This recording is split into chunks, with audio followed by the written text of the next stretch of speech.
Call the meeting to order. Everybody rise. Pledge allegiance. Oh, there it is. I pledge allegiance to the flag of the United States of America and to the republic for which it stands, one nation, under God, indivisible, liberty and justice for all.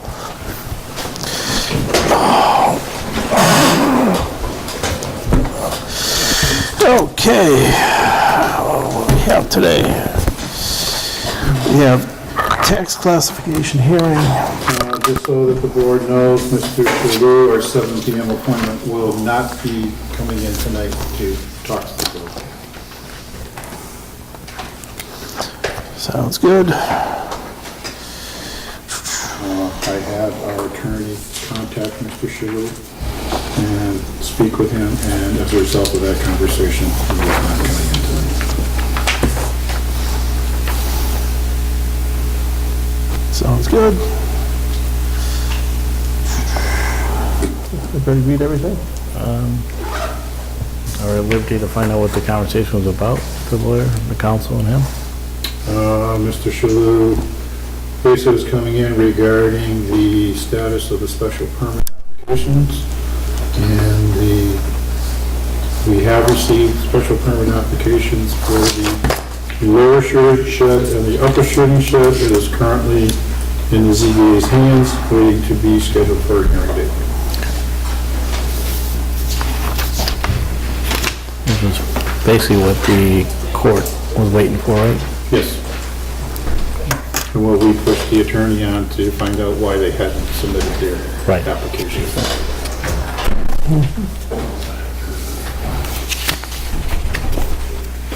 That's our Board of Assessors, just so. Happy bunch.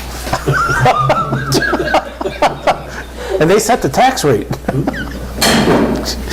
No, you set the tax. I know. They recommend, I know. Just, hey, listen, if I can pawn it off to somebody else. Hey, they should like it, they're recommending it go down. Oh, I know, that sounds pretty good. Anything else, or shall I start with what I'd like to do? Well, your first appointment isn't until 7:40. 640. 6 weeks. Long day. Yeah, no, it has been. You want to start with the new business? Sure? Yeah. What do you want to?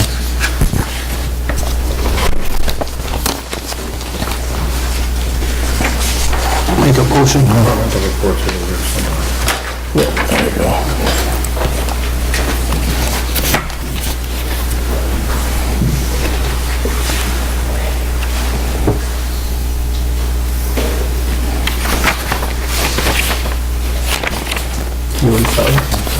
I was looking at back, my initials are on the back of every page. That's up. Well, I just want to make sure. Yep, I read everything already. Not every page.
I'll make a motion that we accept departmental reports.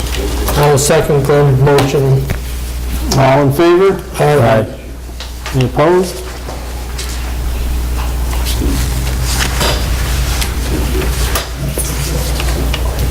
Here are the warrants. booth. Oh, I'm sorry.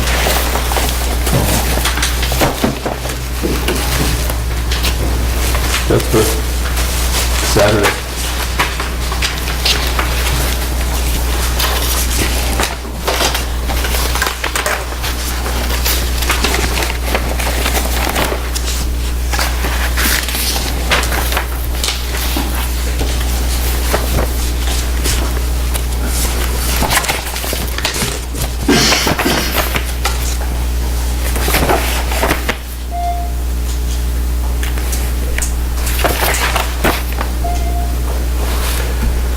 Chris, after our meeting on Tuesday, depending on how long it goes, you want to do some, or Wednesday, yeah. It's been a long day like this. After the meeting on Wednesday, if we got time, do you want to do the streetlights? You know, or is that, Yeah, we should. because we need to knock that off and get it on. Do you want me to call Joe in, or just do it ourselves, and how, what do you want to do? You can try seeing if she can make it. Okay. If not, then we'll send her an email. Okay. I think email will be the easiest, but I'll pop one off tonight.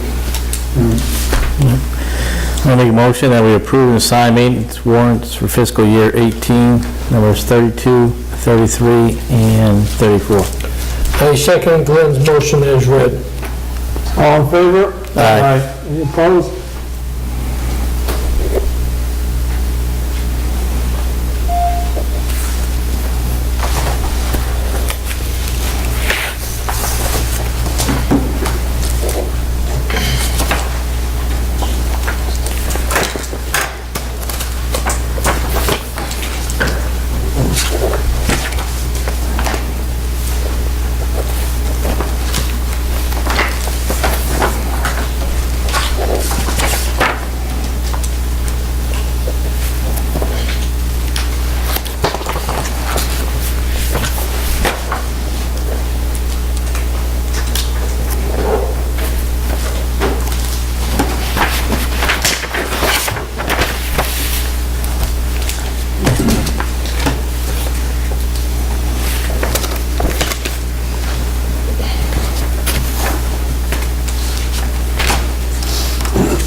Bless you. Different entertainment.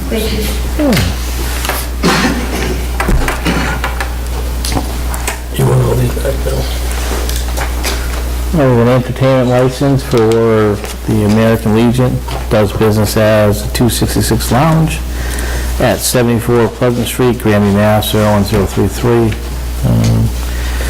The license is for entertainment, for live entertainment consisting of karaoke, DJ, a comedian, small bands, mystery dinner theater, singers, piano players, located upstairs, no more than 96 people, and downstairs, no more than 80 people.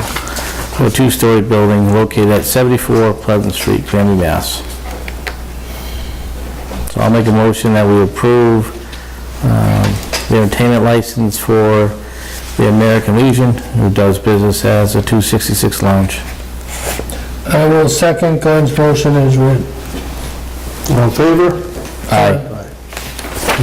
Opposed?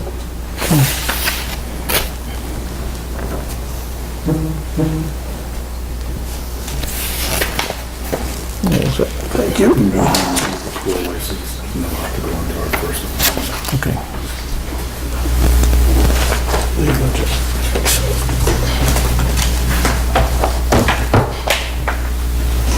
Okay.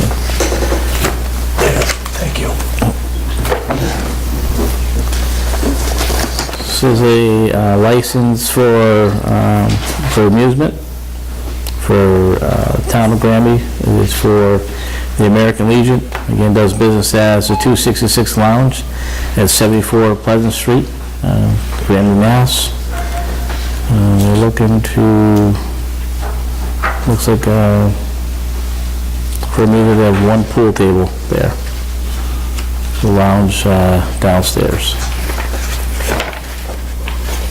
So I'll make a motion that we approve the license for amusement for the American Legion, who does business as the 266 Lounge. I'll second Glenn's motion as read. All in favor? Aye. Any opposed?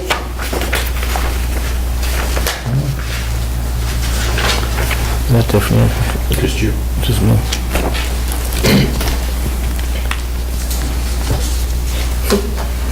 One more, don't worry. No, we don't.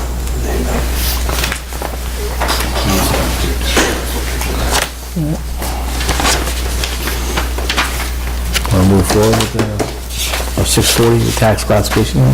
Sure. If the assessors would like to come up, or the individual presenting?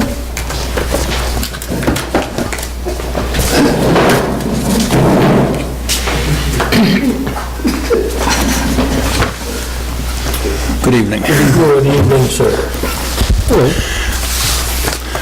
Before we present, just to let everybody know that a public notice was published in the Town Reminder on November 23rd, 2018. Town of Granby, notice of public hearing, Board of Selectmen, tax classification. The Board of Selectmen will hold a public hearing on Monday, December 3, 2018, at 6:40 p.m. at 10B West State Street, COA Building, to decide whether or not all classes of property should be taxed at the same rate. Signed, Stephen A. Kinacki, Glenn N. Sexton, J. Joyce, Granby Board of Selectmen, 11/23/18.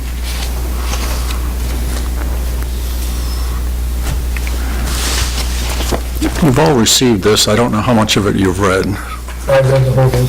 No, it's not that they read it, but they understand it. I understand the tax rate's coming down 60 or 50-something cents per thousand. As the Board of Assessors, which is Frank Hudgick, Greg Leonard, and myself, Bill Porter, we're here to give you information for you to make a decision regarding the tax rate for next year. That's the tax classification hearing.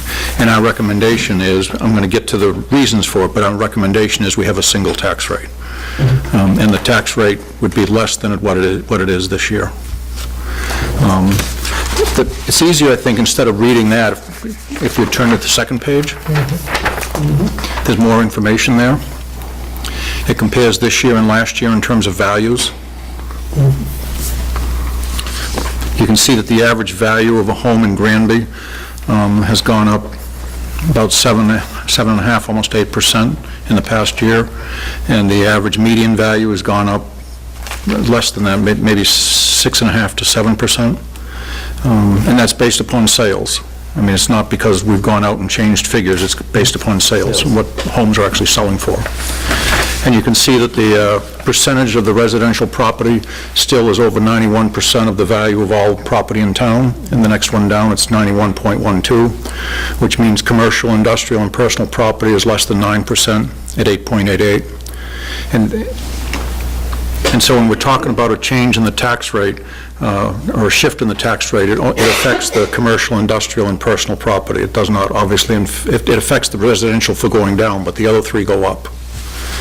So we have a what-if scenario here, which is the largest piece of paper. The next one is the biggest.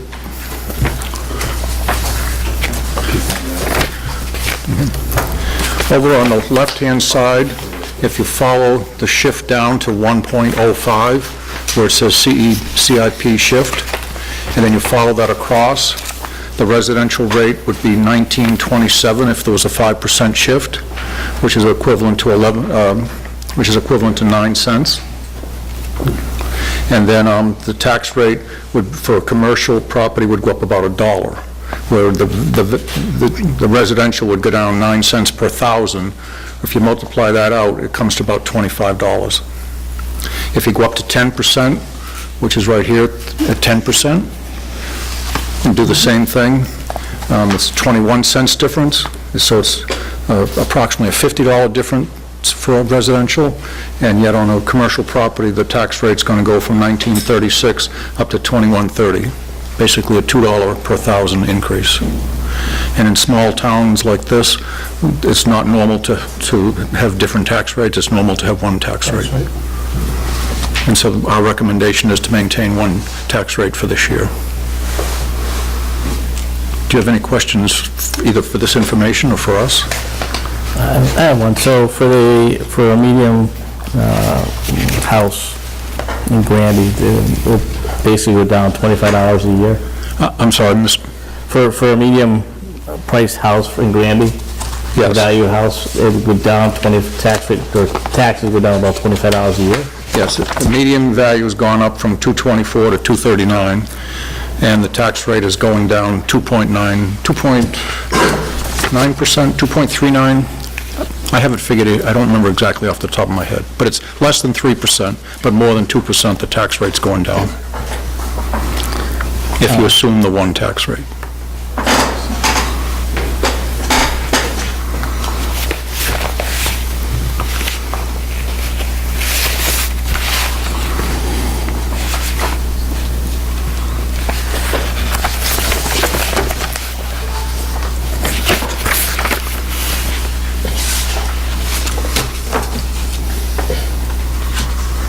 If we left the tax rate to where it is, would taxes go up for people or basically stay the same? Yeah, because the I'm house sorry, values have gone up. Can you, I'm having a hard time with my hearing aids Okay, hearing so you. since the home values have gone up, Yes, average home value. yes.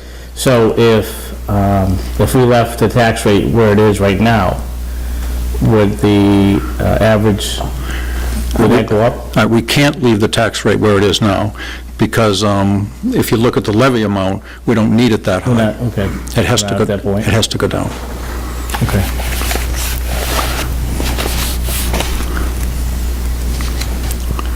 Well, that answers my question. Okay.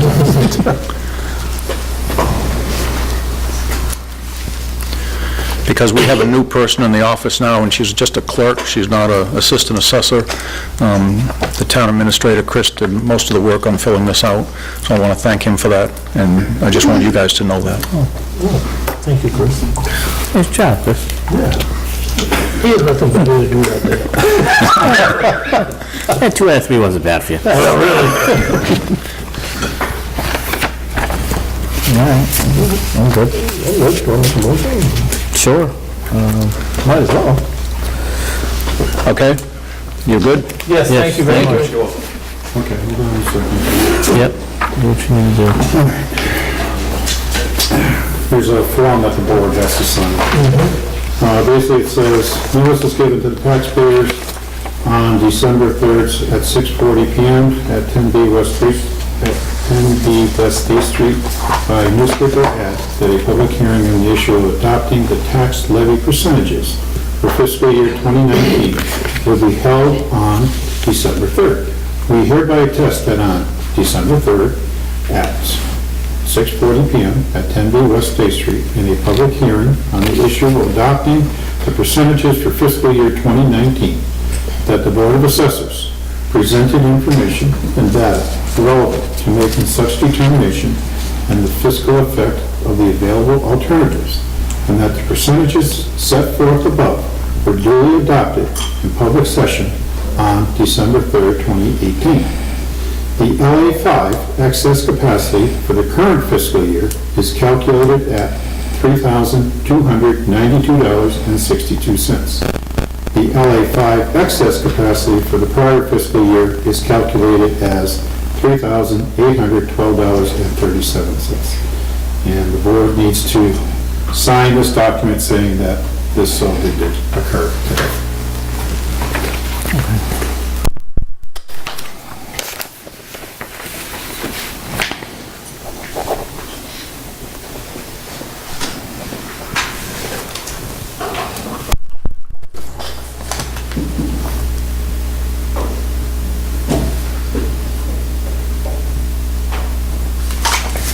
Sir? Yep.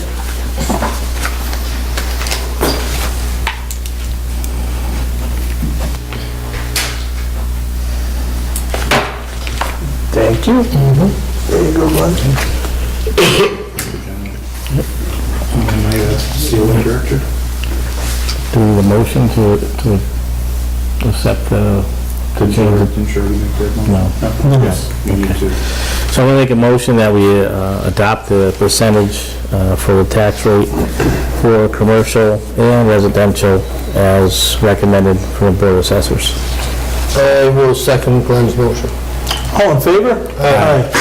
Any opposed? CO Director? See The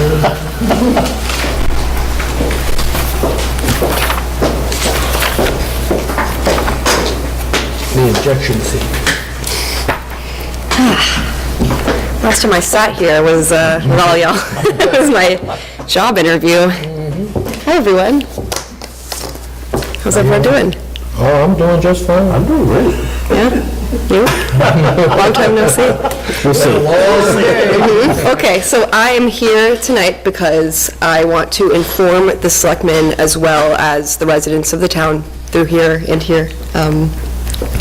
There is an opportunity for grant funding for caregivers of people suffering from Alzheimer's and dementia. There's 2 separate grants. I can just read the releases. So the first grant is the Caregiver Technology Grant. West Mass Elder Care has received a caregiver grant from the Executive Office of Elder Affairs to provide funding toward the purchase of certain technologies to enhance the lives of people living with Alzheimer's or dementia and their caregivers. Below are some potential technology options which may benefit you and your loved ones suffering from dementia or Alzheimer's disease. This can include tablets, portable music players, wireless security cameras, personal trackers, even music players, security systems, anything that could potentially relieve the burden of the caregiver. So that's what they're considering. So for anyone, if you're a family caregiver, if you know someone that's a family caregiver, there is technology that's available out there to help. So that's the first grant. How much is that grant for? How much? Yes. It's through West Mass Elder Care, so they had someone come to me. She didn't go into numbers that way, but what she did share was that they were very low on referrals. I've reached out and done outreach through town and have 3 recommendations in, and I feel like there is potential for more people that are in need of this funding. Okay. Is that like amount you're going to come up with in regards to the grant, or is that like individuals? It's on an individual basis. Okay. Any more questions on the first one? No, it just depends what you pick and how much it's gonna cost, right? Well, it's, I know. yeah, It depends on what item you choose out there individually, the way they cost. yeah. Chloe, who would people contact if they're interested? They would contact me. The Council on Aging in Granby, the number is 413-467-3239. You can also contact me, COA Director, at granby-ma.gov. Thank you. You're welcome. For the second grant, we have the Family Caregiver Special Need Fund. It helps pay for different types of services or assistance that supports caregivers, including giving caregivers a break from day-to-day tasks of caring for their loved ones by offering respite care. For example, the caregiver can take a mini vacation, have dinner with a friend, get a massage to relieve the stress, provides adaptive equipment to make caregiving tasks easier, like a wheelchair washer dryer, providing chore services, counseling, and your eligibility is the same for the previous grant if you're caring for someone with Alzheimer's or dementia.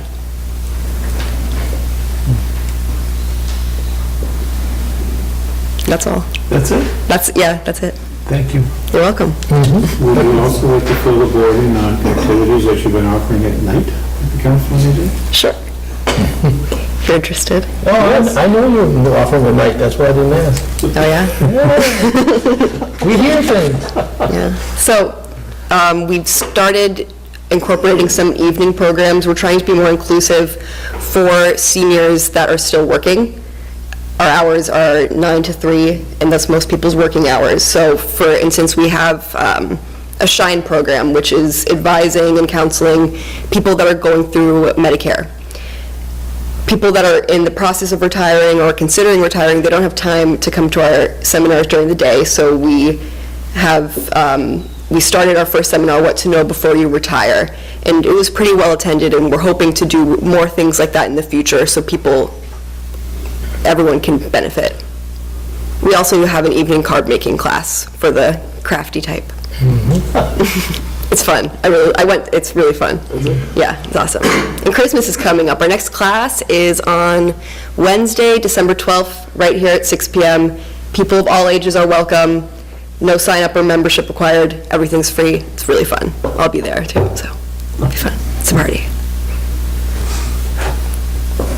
Also, if you know anyone that has a business and they're looking for sponsor opportunities, let them know that the Granby Council on Aging newsletter is looking for more sponsors. Just give me a call. Yeah. Sounds good. Great. Thank you so much. You're welcome. Thank you. Thank you very much. Easy in your thought.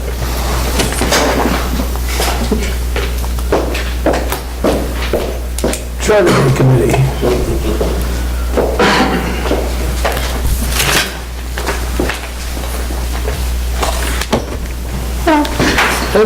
Hi, again.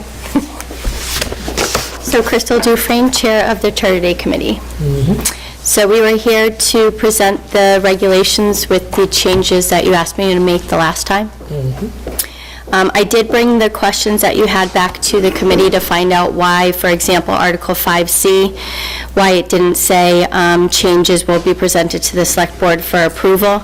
And they pointed out to me that that any changes made were during the Charter Days weekend, so we wouldn't have time to go to you guys and ask permission to change one of the regulations on here.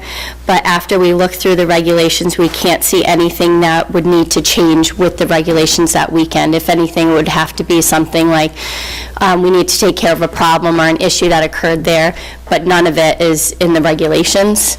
So we did change the 5C, and everyone was in agreement with that, because again, we wouldn't be changing any regulations that weekend. It would just be things that we would have to change in the kind of on the fly.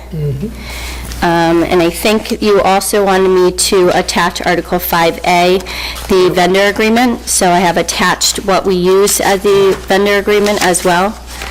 I hope that's what you guys were looking for. It gives you the set rate, how much per day. As far as the site space, it's a 10-foot by 10-foot. And any additional space is $10 extra.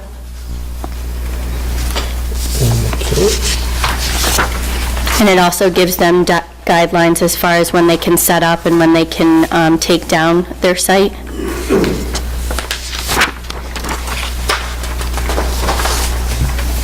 And then the following page is whether or not they're requesting electricity, whether or not they're a nonprofit.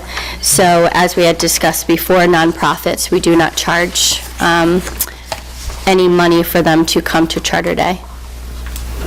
So they still have to hand in the application, still adhere to the agreement of setting up at a certain time and not breaking down in the middle of the day, but they do not have to pay to come to Charter Day if they're a nonprofit. Yeah, I got it earlier today, and then it's fine with me. The only thing I would say under 7C, you had asked about trying to alleviate some of the traffic by doing advanced sales of your parking and possibly using PayPal. After talking with Mr. Martin, if you want to talk to the town treasurer and set up an account that's payable to the town of Granby, you can use PayPal. Okay. I figured you'd like that. Yeah, that's awesome. I do listen to you. No, that's really good, because we were wondering if, because a lot of people pay online. Right. So it just makes it a lot easier if there is an account, so. But it has to be an account payable to the town of Granby, and the Okay. treasurer will work it out, so it goes directly on into. Right, okay. And that way, your traffic should lessen, because you can just wade people through that already have a Okay. prepaid pass. That'll help the police chief, make them happy. So as far as who pays, then the treasurer would give me the report, and then I would mail them the vendor pass, is how it's going to work?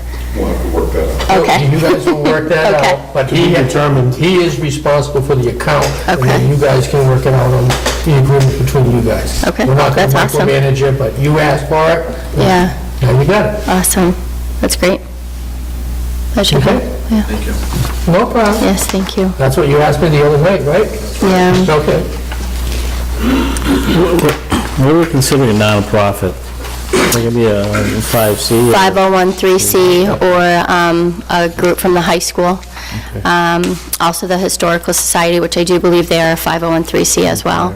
So churches as well. I know I'm sorry, I don't know the exact name of it, but the church up here on the hill, not Immaculate Heart, but the other one, they came the weekend of Charter Day, and we didn't charge them either. Okay. Yeah. I just want to make sure that, that we're consistent. We're Yeah. not charging, that's all. Yep.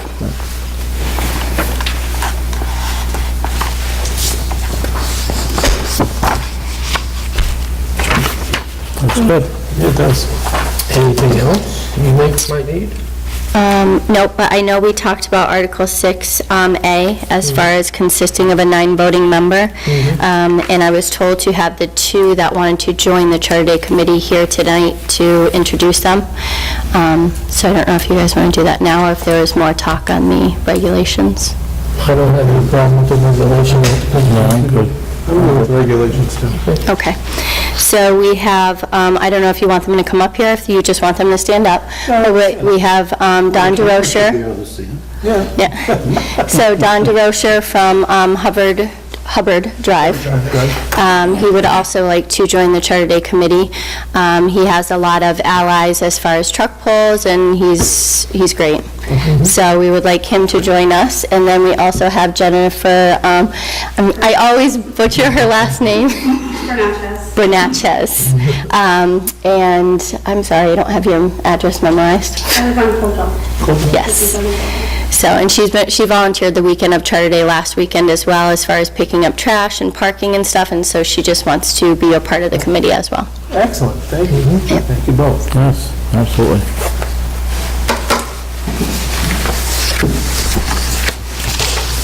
Now, do you need a motion to accept the regulations as well? Yes. Okay. Unfortunately, I'll ask you his name again, because I don't remember his name. Oh, Don DeRocher. Don DeRocher. Yep. I should remember that. I'm going to make a motion that we appoint Don DeRocher and Jennifer Bernatchez. Good one. I will second Glenn's motion for the appointees. Wasn't done yet, Jay. I thought you were going to do one at a I time. was just really pleased I got her name right, isn't it? To the Granby Charter Days Committee For June 30th, 2019. for June 30th, 2019. All appointments go for 1 year, to the Right. end of the fiscal year. Yep. A second. I'll second it. All in favor? Aye. Now, do we need to vote on the regulations too? I thought we did, that's why I was asking. Yes. One quick once over. Did a very nice job on this. Yep. Thank you. Appreciate it.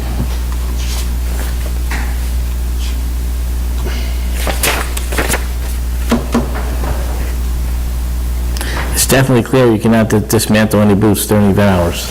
Well, I guess they've had a big problem with that, so we put it in red. I have a colored printer, I think yours is in black and white, but we actually have it in bright red and underlined. It's in 3 different Because, spots. Just do- yeah, because we have some people that will try and break down in the middle of an event, and then they're creating a problem, and it's a safety issue. Yep, Absolutely. so, I'll make a motion that we accept and approve the Granby Charter Day regulations. I will second Glenn's motion. All in favor? Aye. Any opposed? That's good. And now you get to see Steve. yes. I did actually have a visitor come to us, 2 ladies who knew Mr. Monnier. George Monnier, not senior, junior, I do believe. He goes by the name of Michael Monnier, but they would like to do the fishing derby in his son's honor. His son had passed away at 21 from a tragic car accident. So they want to stock the pond. So I didn't know exactly where to start on that. Do I start with Mass Wildlife? Conservation. Conservation?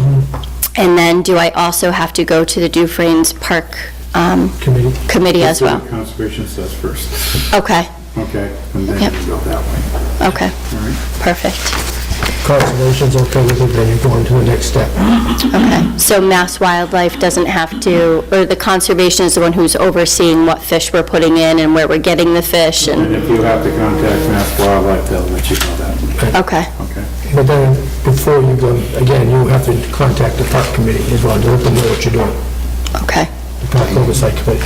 And you guys did get the license application, right, for the entertainment and the biculars? I believe we did. Okay, okay, perfect. And we have checked, and the check has not been deposited. The 1,500, I did talk to Mrs. Fish, she said she can't find it, so I think I'm gonna have to ask Eddie to reissue a check, I'm just letting because, you know, we did check. yeah. We've been trying to look for it, so. yeah, she had a copy of it, so I don't know exactly where the check went, but, It's okay. Yeah. So you know that. okay. All right, thank you. Thank you. Thank you.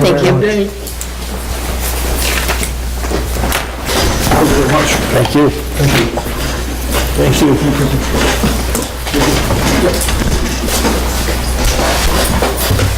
Tangled up in this, sir. So keep on getting tangled up in the wire. No, I know.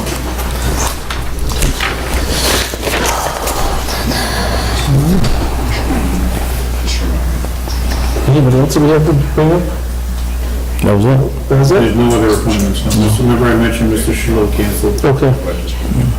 You want to go over the annual energy report? The annual energy report was submitted this afternoon with Steve Chinaki's signature, and that'll qualify the town to go forward for an application for the FY 2019 Green Community Grant. The major difference in the 2019 Green Community Grant that we know of at this time, because everything is subject to change, this year, the new library will be eligible, because it has to have 5 years of data before it can be considered for any improvement. And since the library was done in September 2013, and now it's being after September 2018, that's been updated in the energy reduction plan, so we can put something in that as required. That's great. And I want to thank Jay for spending all hours of the night together for submission today. Yes, absolutely. And from my understanding, they changed some of the, changed the rules, but they changed some of the requirements, I believe. They changed the requirements this morning after we did our first submittal, and I was up in Chris's office redoing it this afternoon to get it off, because if we didn't have it in by 5 PM today, we would not be eligible for a grant next year. Well, thank you to you and Chris. Energy Committee as well. The Energy Committee as well. Actually, the other night I was at the Safety Center and had Jay walk me through the fire department, the bay, and And the police department. police department, just kind of see how the lights worked and how bright they were, and kind of talked about all the different options. They did. And they did that well. They did it well, and it's just, it kind of noticed like, what was the name, the fire department side of the bay, you know, you're in there at one time, and only a couple lights are on because they sense to where you are versus the whole place being lit up, so definitely looking to see the cost savings there in the future. And for the firefighters or anybody who comes in the building, the lights will come on at once they've detected motion for 3 seconds. So it'll also help the safety. If somebody going to one corner or another corner, if you're getting through the light on, want to grab something, the light will automatically come on. Just to let everybody know, we're running a little behind schedule. We were finished 1 December, but with the border closed at Mexico, all the parts aren't here yet, so I don't have an updated schedule. But all I can tell you is that work has to be 100% completed, inspected, and filed by myself, the Energy Committee, before we can submit the 2019 grant. So we are on it to get it done ASAP. I think you ought to call Mr. Trump and I know. ask him for a Open the border? Because a lot of the material is coming from Mexico as far as the LED lights. And we're not the only community, everybody that has been affected, everybody's affected. A lot of different reasons too. Okay. Yeah, so, Thank you. You're welcome.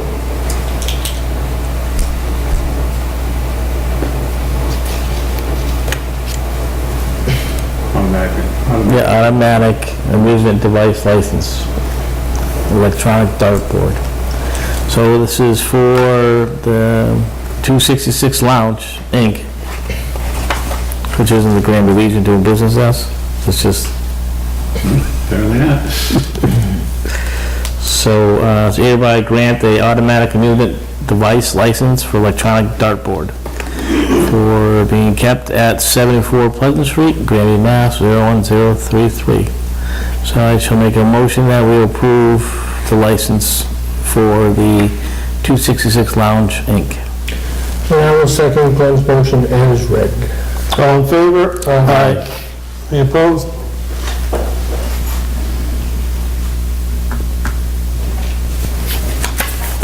Another one down below. Yeah. There's a couple of them. See that one? Looks like there's another amusement one.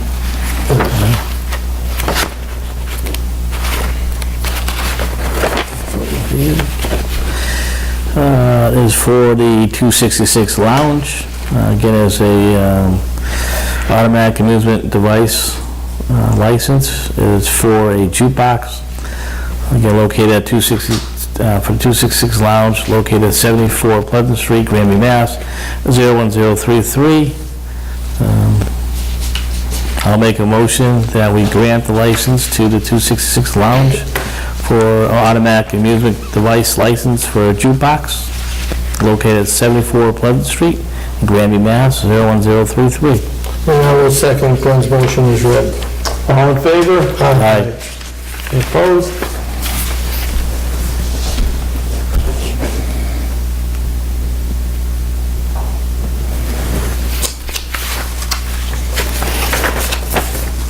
Thank you.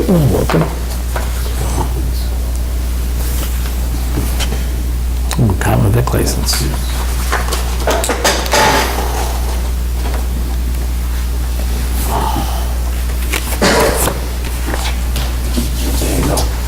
Okay.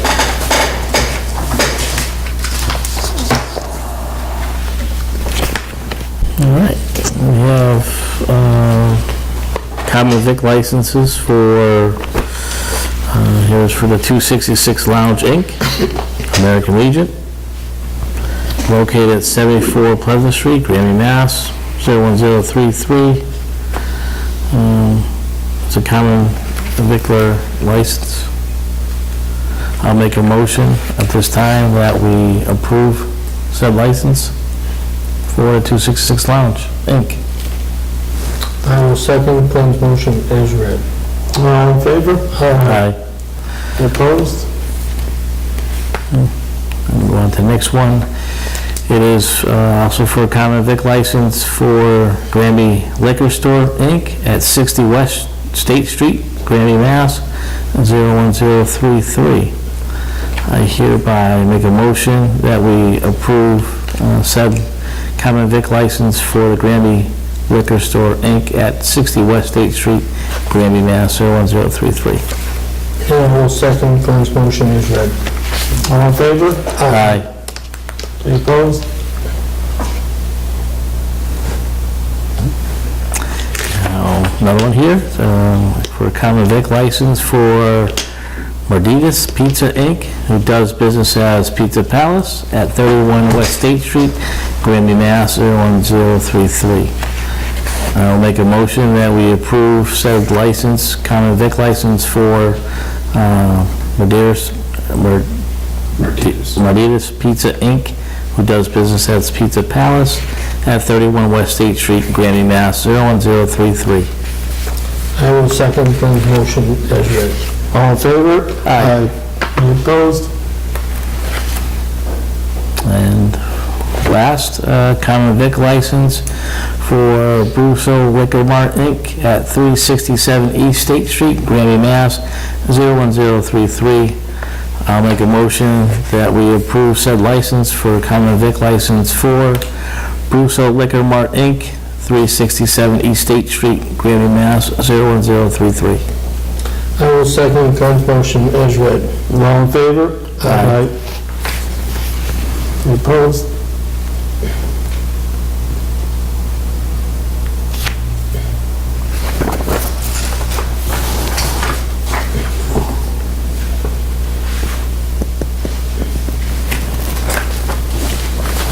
sir.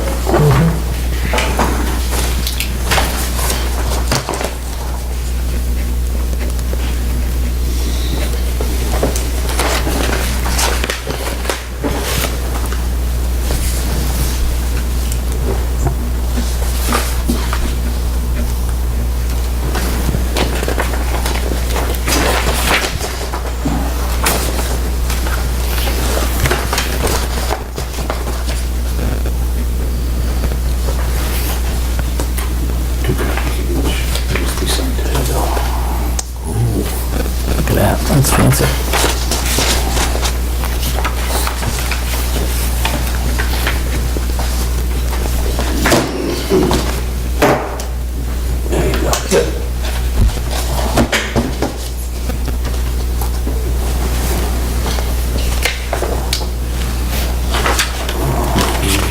Oh, I do? Yeah, that. It's not, I thought those were liquor licenses. They are. You have to read them from the book that you're gonna award them. Okay.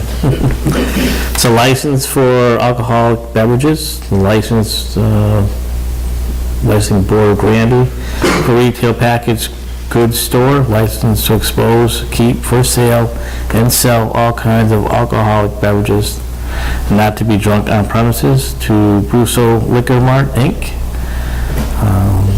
367 East State Street, Granby, Mass. 01033. Describe the premises. Premises is a one-story building containing 3,110 square feet, 2 rooms, located at 367 East State Street, Granby, Mass. 01033.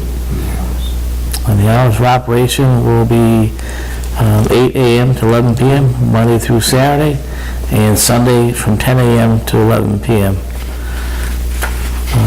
On Sunday immediately precedes the legal holiday will be from 10 a.m. to 11:30 p.m. I'll make a motion that we approve said license, liquor license for Brusso Liquor Mart, Inc. of 367 East State Street, Granby, Mass. 01033. I will second Glenn's motion as read. All in favor? Aye. That's the second copy of it. That's the same one? Yes. Okay. There you go, sir.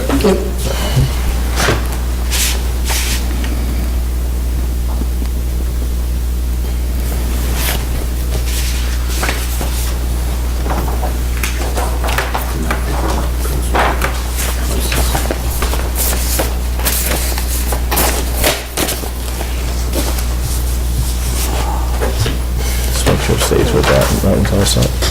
Okay.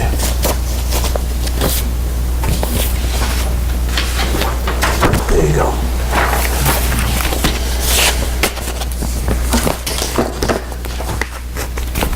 There you go. So license for alcohol beverages, that's licensing board of the town of Granby. This is for common vicular license to expose, keep for sale, and sell wines and malt beverages to be drunk on premises. For Harry Martinez, I'll get it right sooner or later, does business as Pizza Palace at 31 West State Street, Granby, Mass.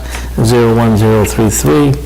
It is a one-story building with 2 bathrooms, main entrance in the front of the building, exit in the rear, located at 31 West State Street, Granby, Mass. 01033. Hours of operation will be 8 a.m. to 1 a.m., Monday through Saturday, and 12 noon to 1 a.m. on Sunday. I'll make a motion that we grant the common vicular license to Pizza Palace, located at 31 West State Street, Granby, Mass. 01033. I will second Glenn's motion as read. All in favor? Aye. There's 2 copies of that also.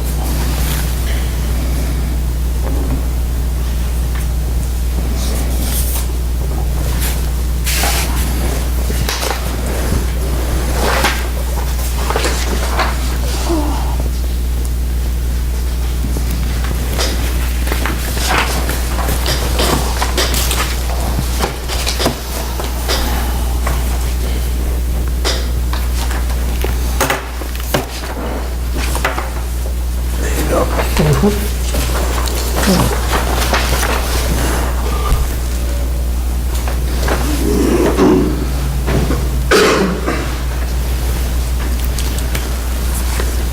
you.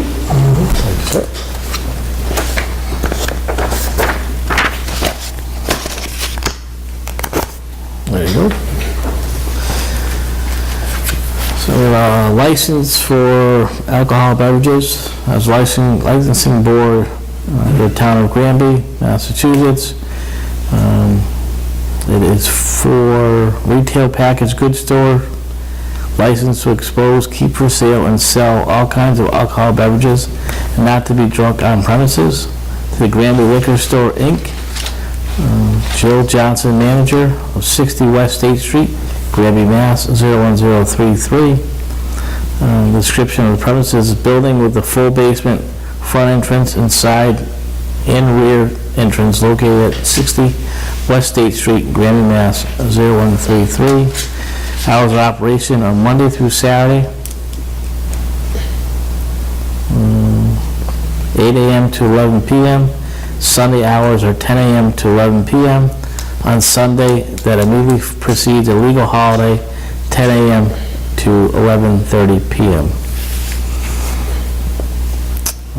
We'll make a motion that we grant said license for alcohol beverages to sell to a retail packaged goods store to the Granby Liquor Store, Inc. of 60 West State Street, Granby, Mass. 01033. I will second Glenn's motion as read. All in favor? Aye. Any opposed?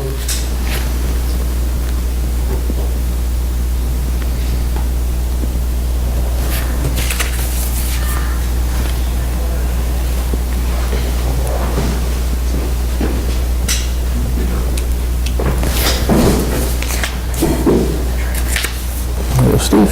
Thank you. You're welcome. How many more you got over there?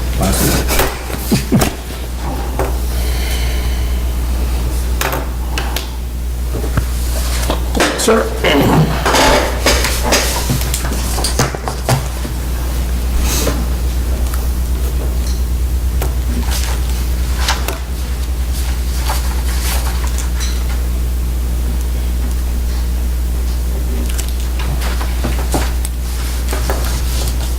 There we go. Thank you. One last one, licensed for alcohol beverages, licensing board for the town of Granby. It's a common vic license to expose, keep for sale, and sell all kinds of alcoholic beverages to be drunk on premises. To issue to the Granby American Legion, who does business as the 266 Lounge, Inc. at 74 Pleasant Street, Granby, Mass. 01033. The following describes premises: the 2 floors, 3 rooms in a cellar, 2 rooms in the first floor. Also be licensed as a picnic, barbecue, horseshoe area for special events located at 74 Pleasant Street, Granby, Mass. 01033. Hours of operation will be Monday through Saturday, 8 a.m. to 1 a.m., and on Sunday, 12 noon to 1 a.m. I'll hereby make a motion that we grant the common vic license to sell alcohol beverages to the Granby American Legion, who does business as the 266 Lounge, Inc. at 74 Pleasant Street, Granby, Mass. 01033. And I will second Glenn's motion as read. All in favor? Aye.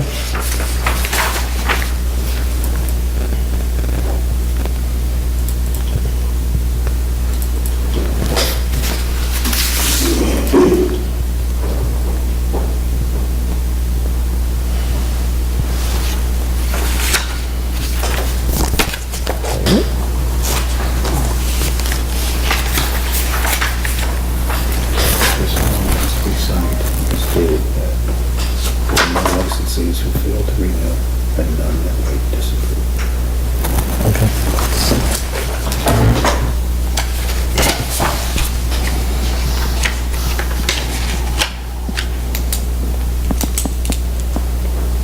This is a required motion, right? You can just read the decision. So it's a form for renewal certification for 2019. So Part A is licenses who failed to renew for 2019. There's none. Licenses disapproved for the city or town for 2019. Also, there's none. So we hereby certify that the premises described in 2019 renewal applications for the above-mentioned municipality are now occupied, used, or controlled by licensing and will by January 1st, 2019. The 2019 renewal application have been approved by the local licensing authorities and forwarded to the ABCC. So, at least we don't have anybody that falls in that category. No. Certainly.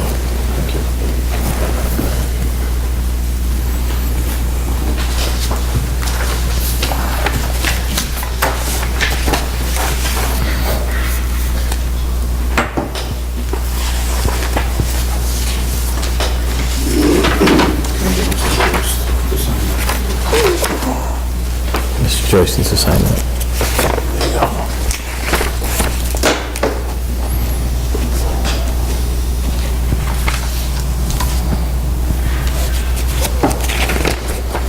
Can you hand the other license up to Steve? Oh, okay. You're welcome.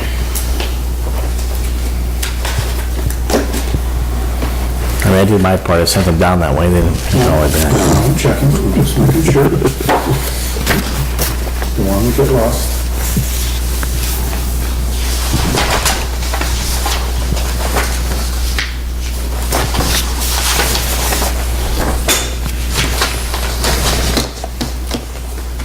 That's it?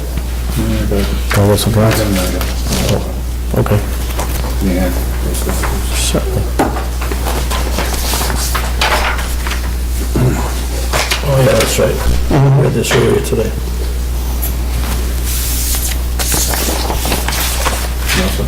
Yes, thank you. Dave DeRozier, highway super, came in this morning. I was talking about issues we've been having at our pump stations regarding trash being put into the sewer system. And when people put trash in the sewer system, it gets caught in the pumps fail. He gets the alarm, has to go out and have 2 men respond to pull the pump out, free the pump, and then put it back in. Yep.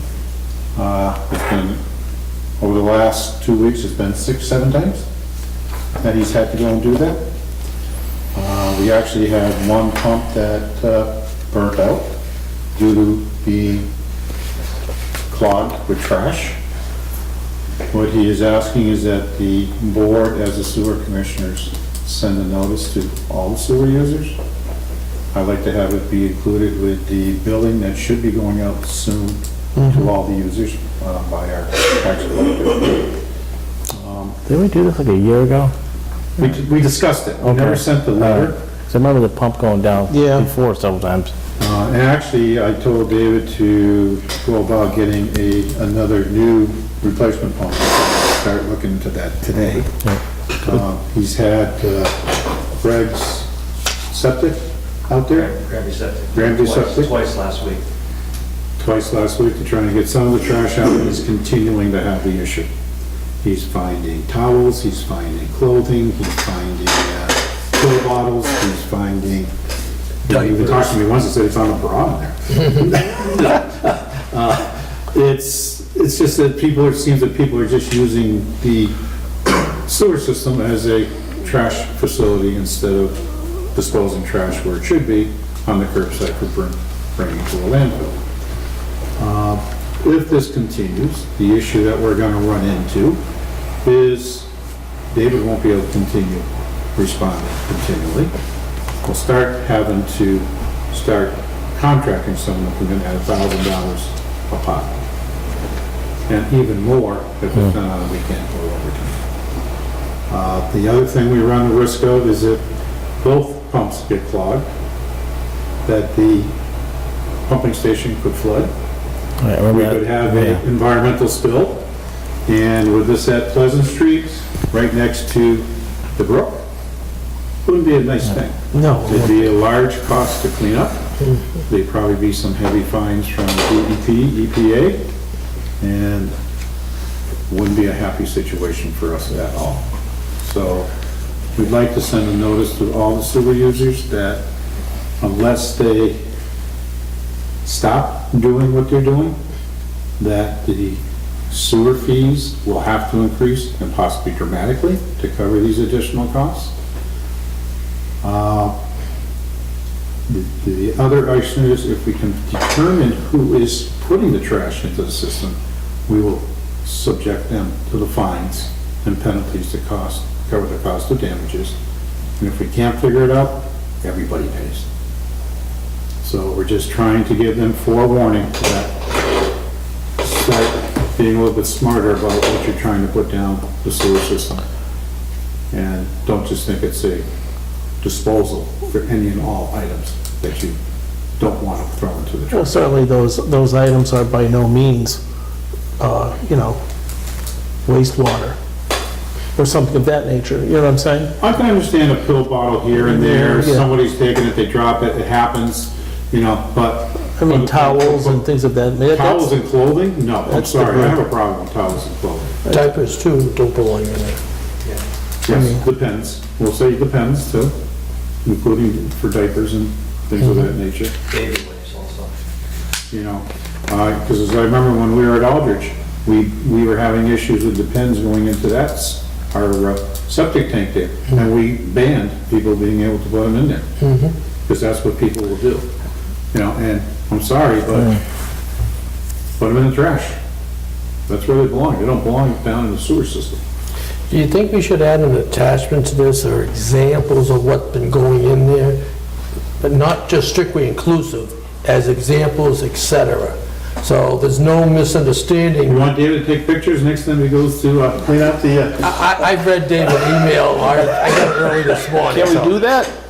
No, I'm just saying. We'll post them on GCAM? No, but I think if you're going down this area, Jay, a list of items that should not be disposed of. I mean, As an example. we're assuming it's common sense, but there should be an example of list that goes out. Do not, just like we have a recycling bin, there's certain things you can't put in a recycling bin. So maybe we need to notify the people, because this could be a drastic cost to a lot of people.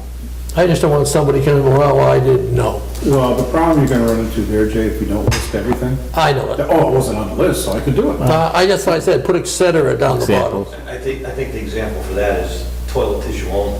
Yeah. Baby wipes, even though they say flushable, they are not flushable. They shred and the fibers get wrapped around the impellent. No, they're flushable. They go down the drain. But they don't get to the system.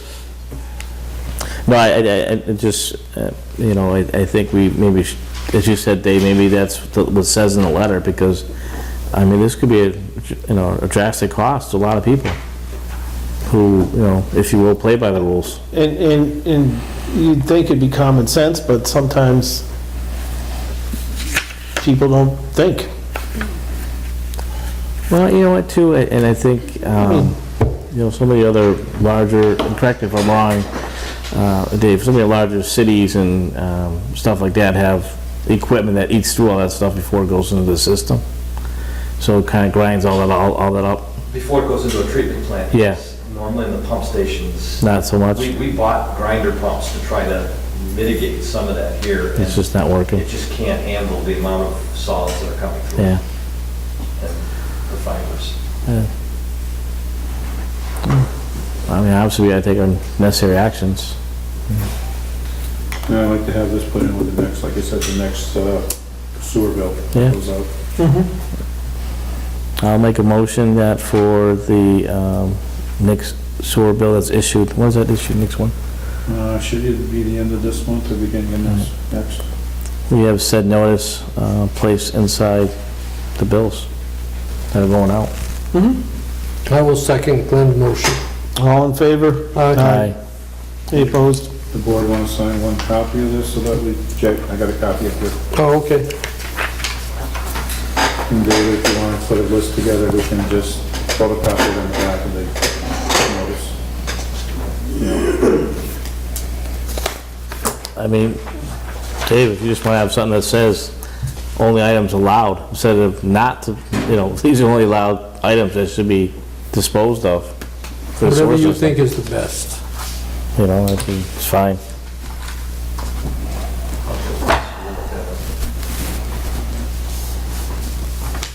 Understanding that sometimes accidents do happen, and, Yeah. Well, that's a little different.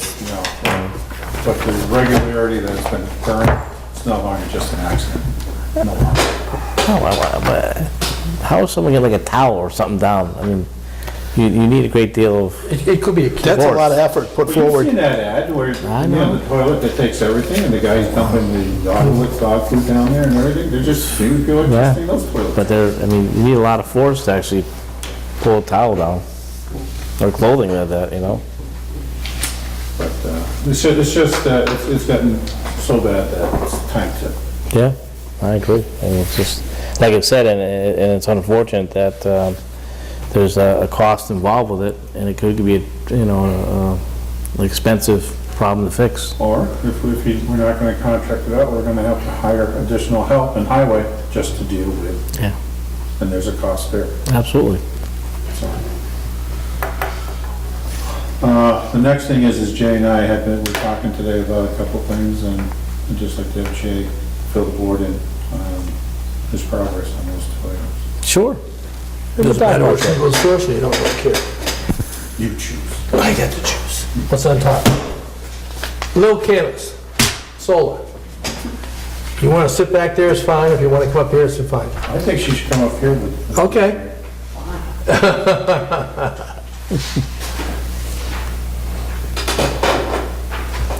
Well, it saves the camera from going back and forth, back and forth. Because, Trish, we don't want to wear her out. I know I'm bad, Trish. Lil and I went to a meeting of the Massachusetts Department of Energy Resource. The solar manager was there. As you know, a month or two ago, we put in a moratorium on solar until the state finalized some of the new changes. Well, the new changes take effect 26 November 2018.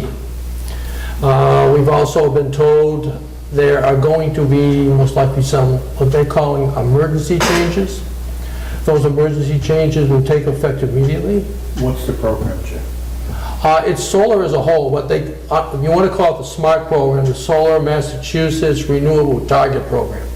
But Caitlin Kelly is responsible for all solar, which includes that one program as well. So it's an overall for solar. And this is mainly what we're talking about is large-scale solar ground-mounted systems. Okay, to understand this, you have to understand that any rooftop is allowed by right. And so that's just, it is in Massachusetts law.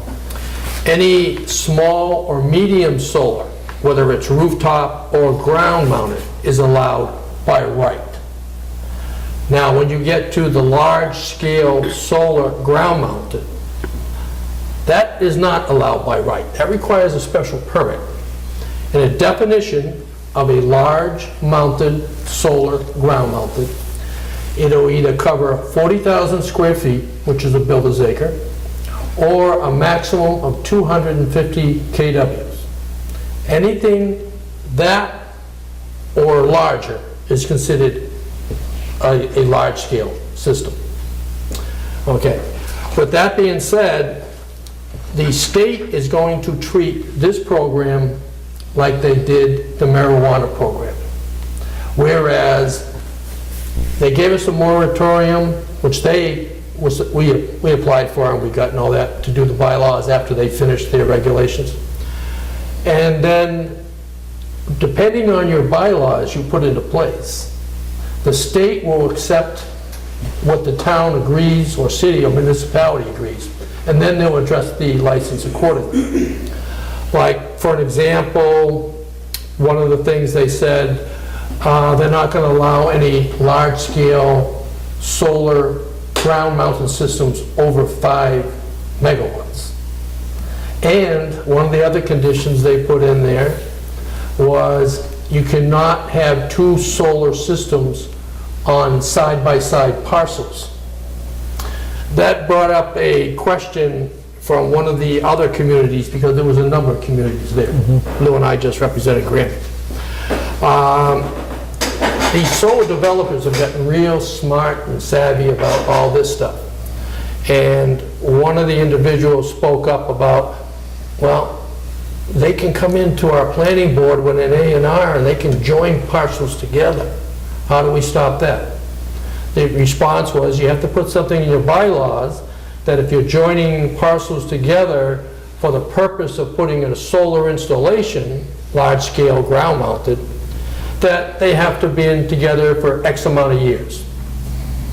We already have Massachusetts general laws, like for 61A and B, that says if you convert them from either open space, recreational, or agricultural to commercial or residential, you're going to pay 5 years past taxes. So there are precedents on doing all that kind of stuff. And that's the kind of things they came up with. Also, if the town wanted to, you can limit the size of a solar field yourself.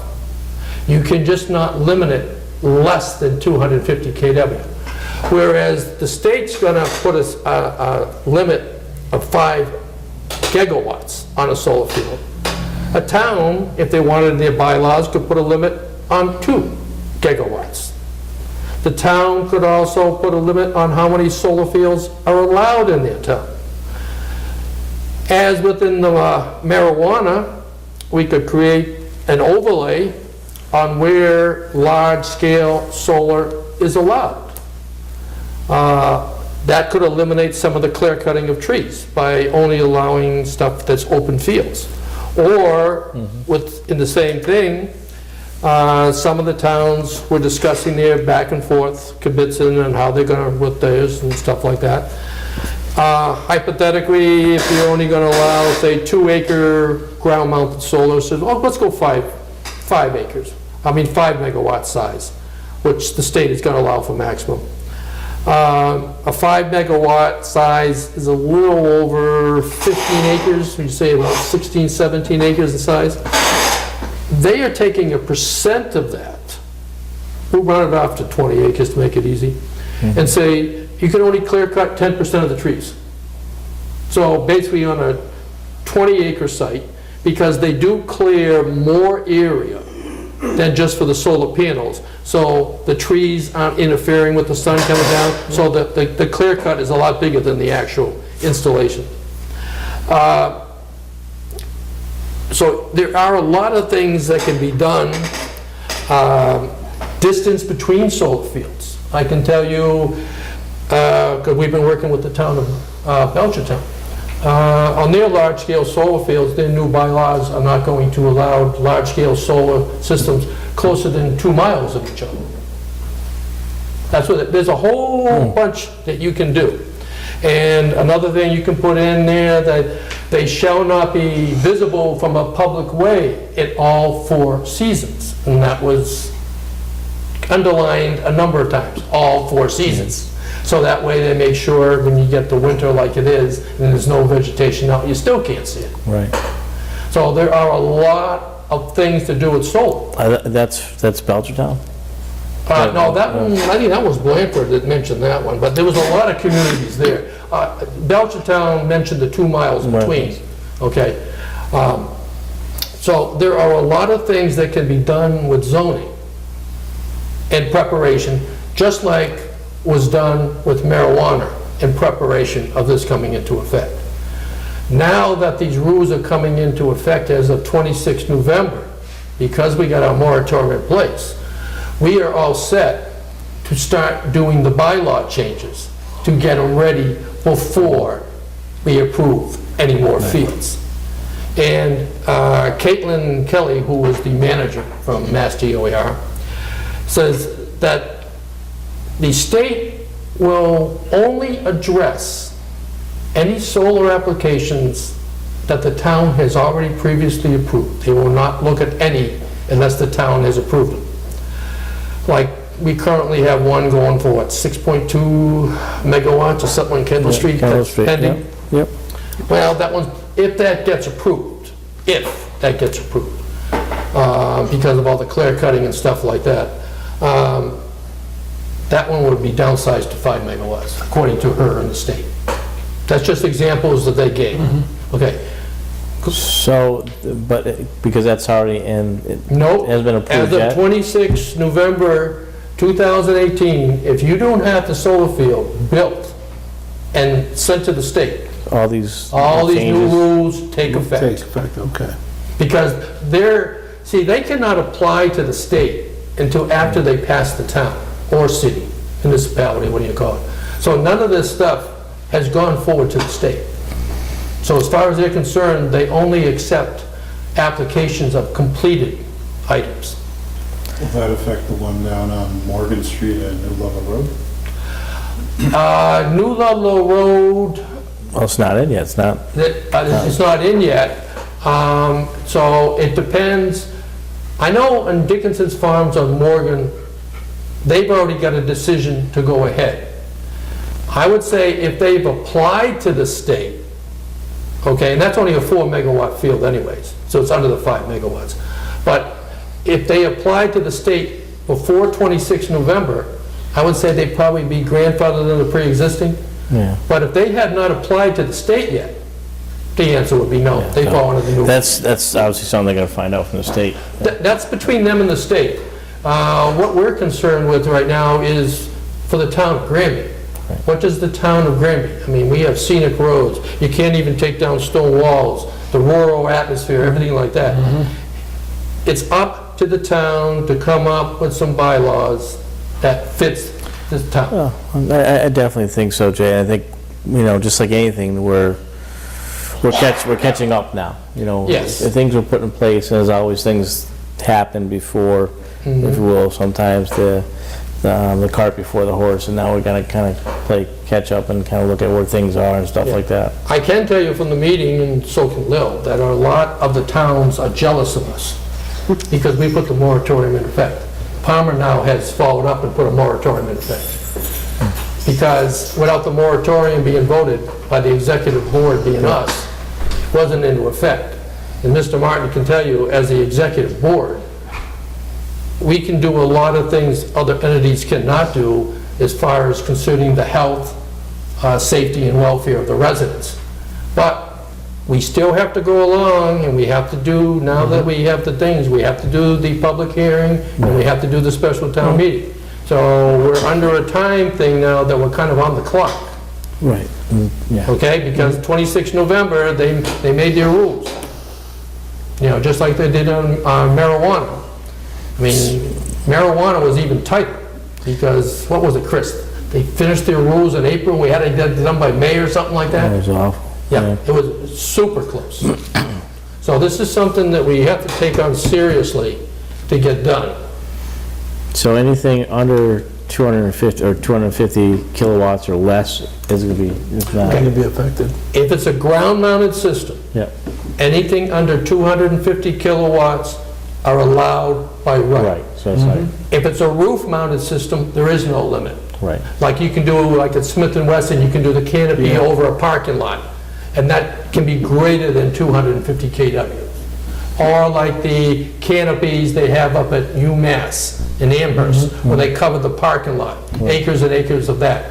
Those, when it's on a structure, it's not limited. Okay. But when it's on a ground, it is limited.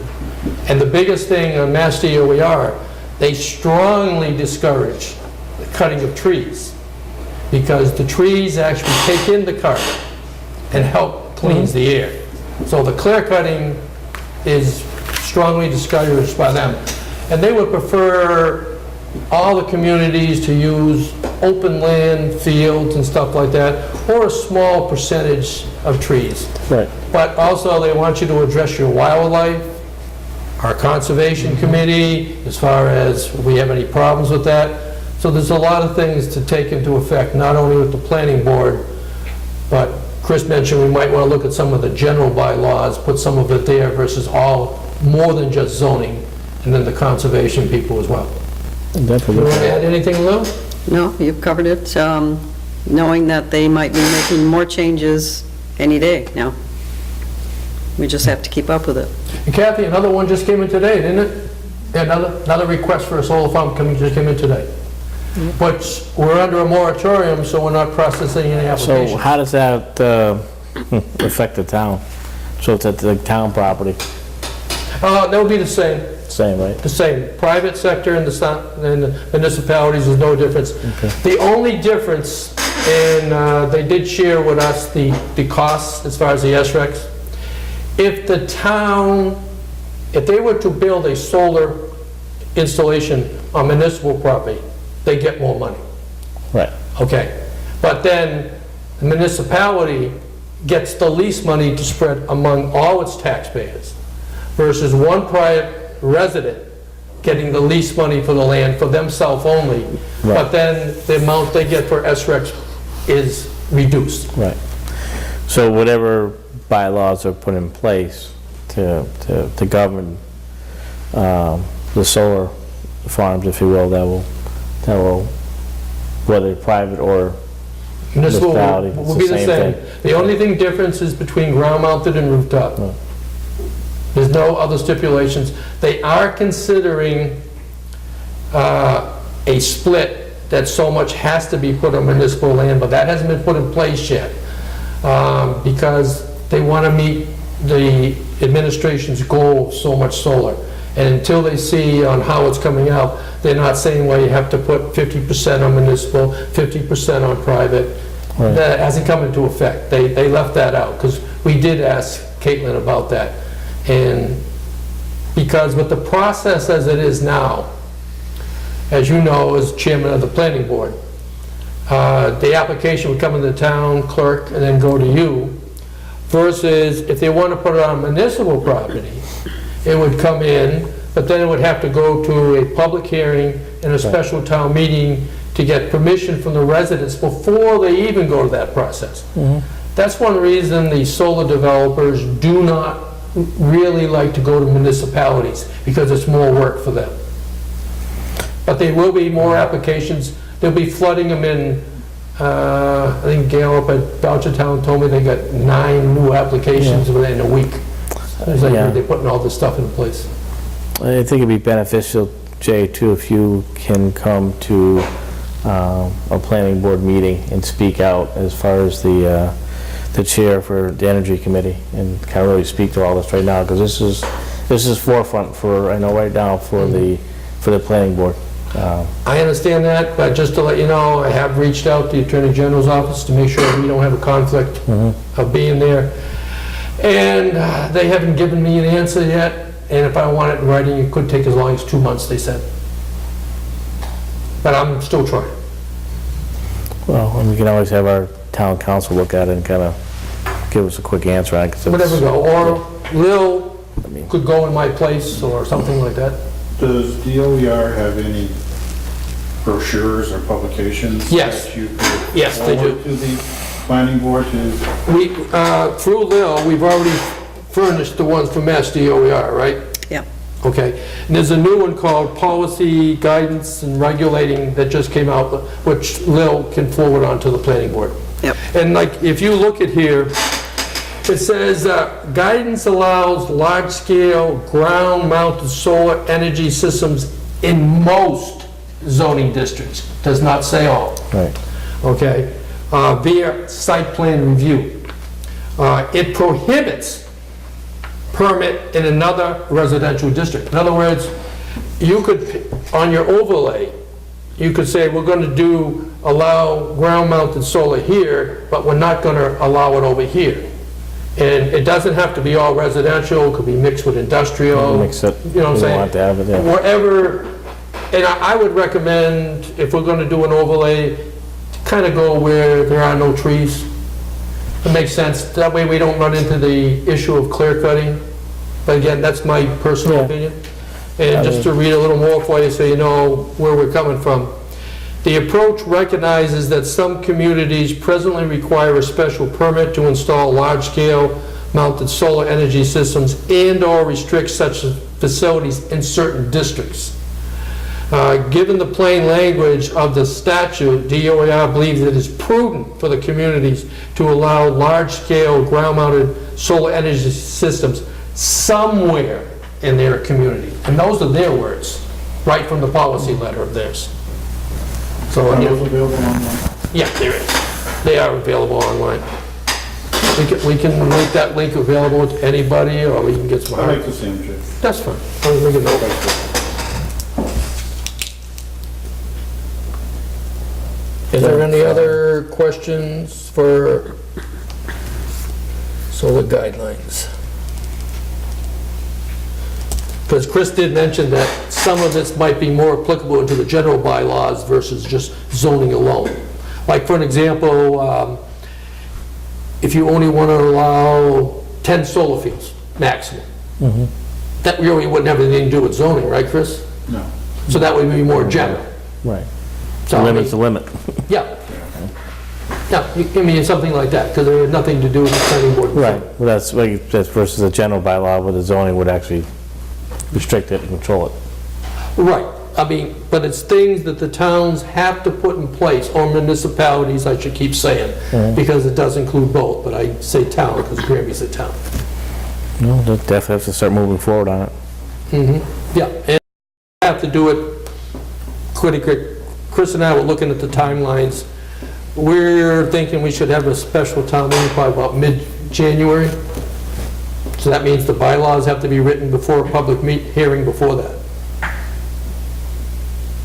Because with the state attorney general, has said, That's gonna be tough. well, I know it's gonna be tough, You but, did say mid-January, right? yeah, I did. Yeah.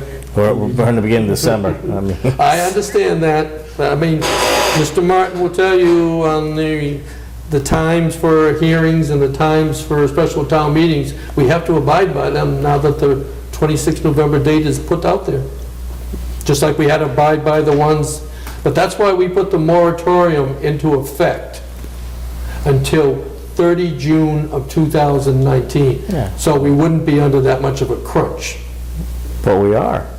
Right. I mean, it's... Thank you for clarifying that. You got back to the chicken and the egg. You know, Well, it's like- technically, we have till June 30th, 2019. I wouldn't try pushing it that far, to be honest with you, because, you know, we need to do the public hearing and special town meeting to get the moratorium in place, and then put it out to 30 June. But, because what happens if the voters say no? Well, we could just, well, technically, I mean, I guess at the next See, town right now, meeting, we're only at the executive branch. for the town meeting, we're gonna put out for more, I'm just saying the moratorium and then at the town meeting. for mid-January. Oh, okay. I thought you meant all the... No, oh. no, but you're going to have something to prepare for them to tell them why you want to do it. Well, I think a lot of the stuff you just kind of talked about, Jay, there's a lot of information that is valuable, and I think people would Yeah, weigh in their side what they believe or not to believe, and yeah, go from there. yeah. But we have to follow the process. Right now, we're the executive branch, we're following the executive branch process. Now we have to follow the regular process that anybody else would do. And again, as far as it comes down to public health, safety, and welfare, that's our primary concern, as far as I look at it. And that's where we have our greatest authority. Anything else on that? What is the definition of health, safety, and welfare? I asked the Attorney General that. And you know what they told me to do? Well, the way I looked at it, I said, okay, could you please give me the definition of health? Was that like a welfare?" setup? Yeah. Like- Well, you're gonna love the answer. No, I told them, You're gonna love the answer. I told them, because I told Chris everything already. I asked the state Attorney General, does the state have a definition of health, welfare, and safety? They said, no. I said, well, then, how do I get the definition? They said, look it up in a dictionary. I mean, I'm not kidding you, that's what I was told. Well, I mean, that would have been my answer to it. So the question is, do you use a legal dictionary, you use Yeah, I Webster's mean, well, dictionary, and so on? Do you want me to give you a copy of this, Kathy, to make it easy on you? Okay, we can copy that for you. A lot of it's got chicken scratch, because I just did it the last minute, we just decided earlier this afternoon to do this tonight, because of the expediency of it. No, it's,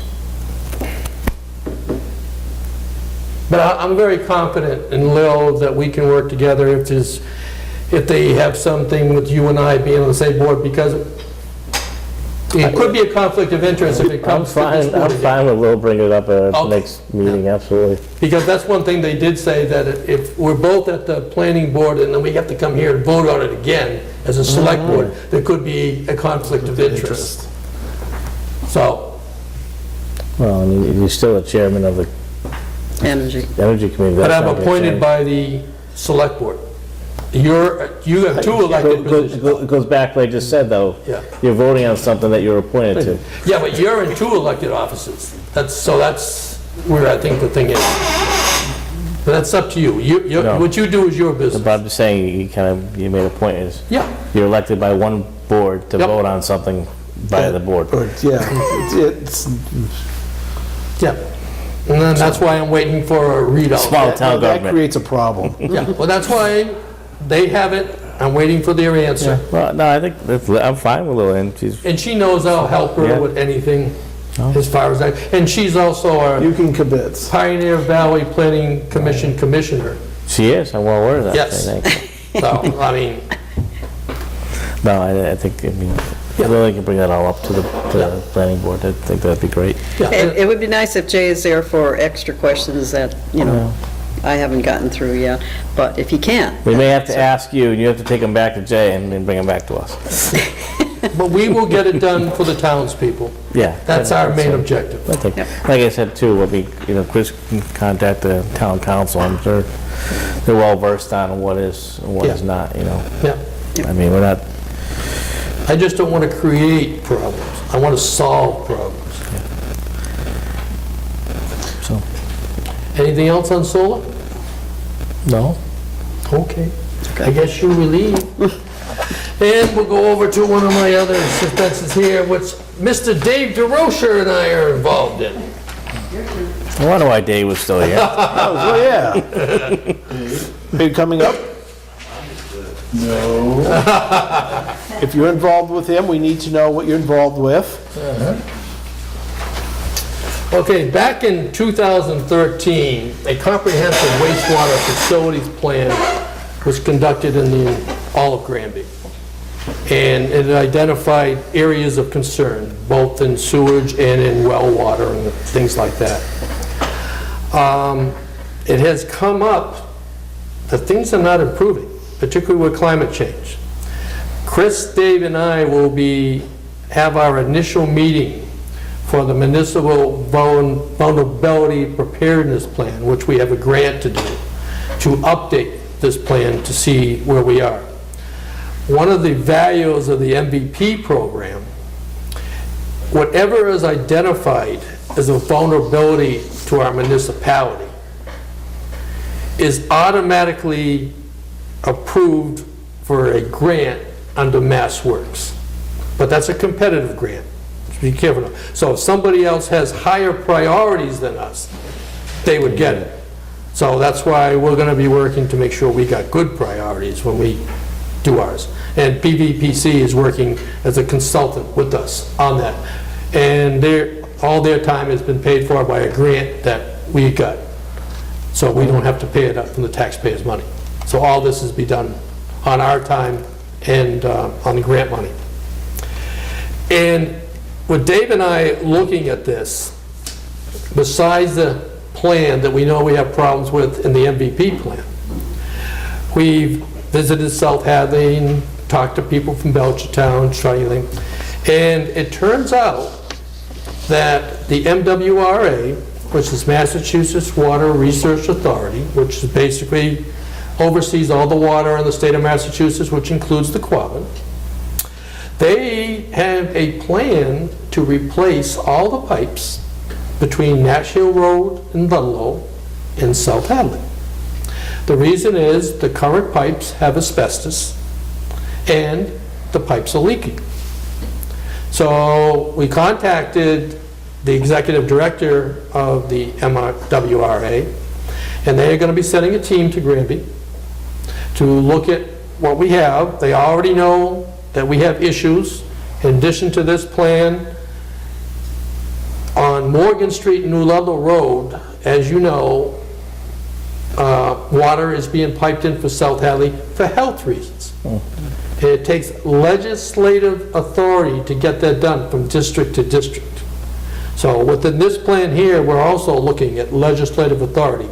And Senator Eric Lesser is already on board with us as far as that, because he knows we have health issues in the town. The question is how much? So this is what the MVP plan is going to expand upon the 2013 plan that we have. But getting back to that pipe from the MWRA, they're coming through. So we have asked them, what is the possibility of Granby getting water? And they said, oh, we'll give you an application, no problem at all. We even send somebody down and help you fill it out. So that's in the works. Beth Card will be coming down here. She works under the executive director as far as that. Probably after the holidays, of course. It's not going to be before then. With that being said, if they allow us into MWRA, then we get water from the Quabbin. That's where it comes from, for Ludlow and South Hadley. But we have to turn around and supply the plumbing to get it to where we want to go. Okay. With that being said, if we were to take $1 million out of our stabilization fund, we could connect District 1, right? South Hadley, right there, right up 202 into 5 Corners before Mass DOT does the asphalting and the reconstruction of that intersection. Massachusetts DOT has already told us that if we put the plumbing in before they get there, Right. we don't have to worry about any asphalt and any top cover work. They just do it. They have no problem with that. But we have to get this in place before that. And again, like the other program, that you get the chicken and the egg. You have to have the money in place to do the project. Then you can get legislative approval from MWRA, which Senator Lesser will do. And with that, we can apply for grants. Because if you can't show a need, you can't apply for a grant. Now, we have 2 ways. One I've already explained to you, Mass Works, through the MVP program. The other one's called STRAP, Small Town Road Assistance. Road Assistance Program. Each one of them is up to $500,000 a year. So if we're looking to do $1 million and we get both those grants, the money we take out of stabilization, we're just going to put back into stabilization. So we have an opportunity here to put some fresh water into the town of Granby that we have health issues with. And I'm looking at it as if we use Route 202 as the spine, we can just do it to the 5 Corners area because we have water here. And then we can go, if we so desire, to anywhere else where we have a need, based upon funds, of course. Yeah, that takes a town vote. Of course it does. Does District 1 have the ability to, I mean, say if we did go up, you know, we had the 5 Corners, how much availability? I was talking to someone too, they were mentioning the amount of water they're allowed Yes, out of Quabbin per day that is in correct. South Hadley. They don't even come close to using what they're allowed. No, they Not don't. close. No, they don't close. Not even close. That's what the MWRA has already told us. And we're using figures, 120 gallons per household, roughly is the standard now per day, because we have to give the MWRA, when I told them that we only have like 2,200 households in the town of Granby, and multiply that by 120, they say, well, we're losing more water and leakage than you want. And if they're coming through and putting new piping in, Right. they're not really worried about it. And as you stated, there's already more water Yeah. there than they're using. So the volume is not an issue. The issue is getting it to where required.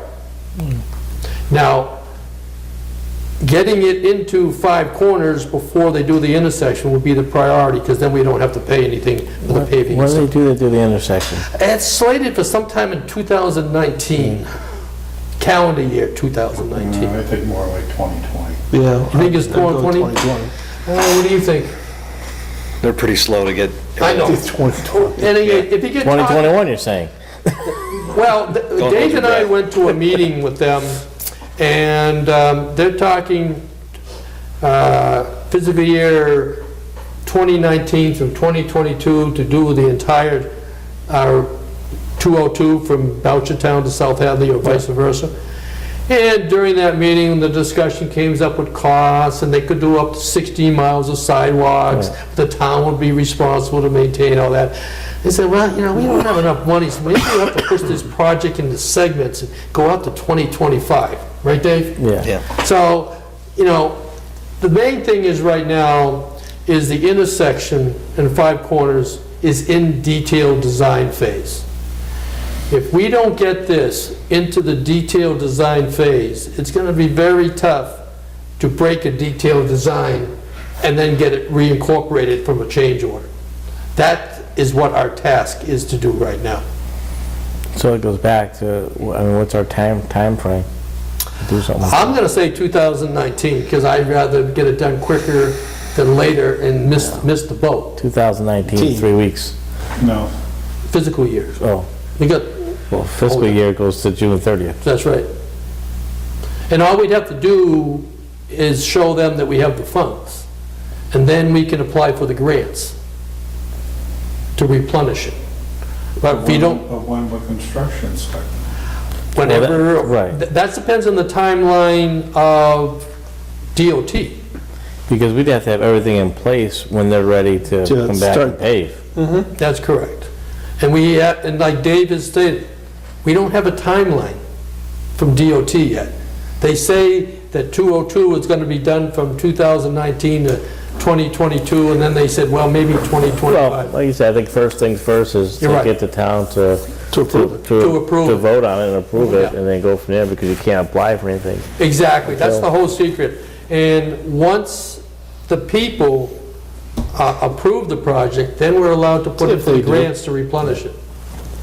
So, let me, so is it something that the town can bond for that $1 million to do it? Versus taking money out of stabilization fund? Anything is possible, but from what I understand, to put a bond out costs you a pretty good sum of money, and for only $1 million, you're probably going to be paying 20% for the bond cost just to get the million, so it's not really feasible. Like last year or this year, we're paying 1.4 million just for the high school roof, okay? So we're talking less than a high school roof in money to get the town into fresh water, is what we're talking. Now, are there going to be other segments in the future? The answer is yes, where required. For example, with the MWRA, we're talking if they give us a line in, we may have to come from the intersection of East Street and New Ludlow Road to bring it into Five Corners to hook it up. And then we would shut off the valve that connects South Hadley and Granby, and we'd be completely on our own.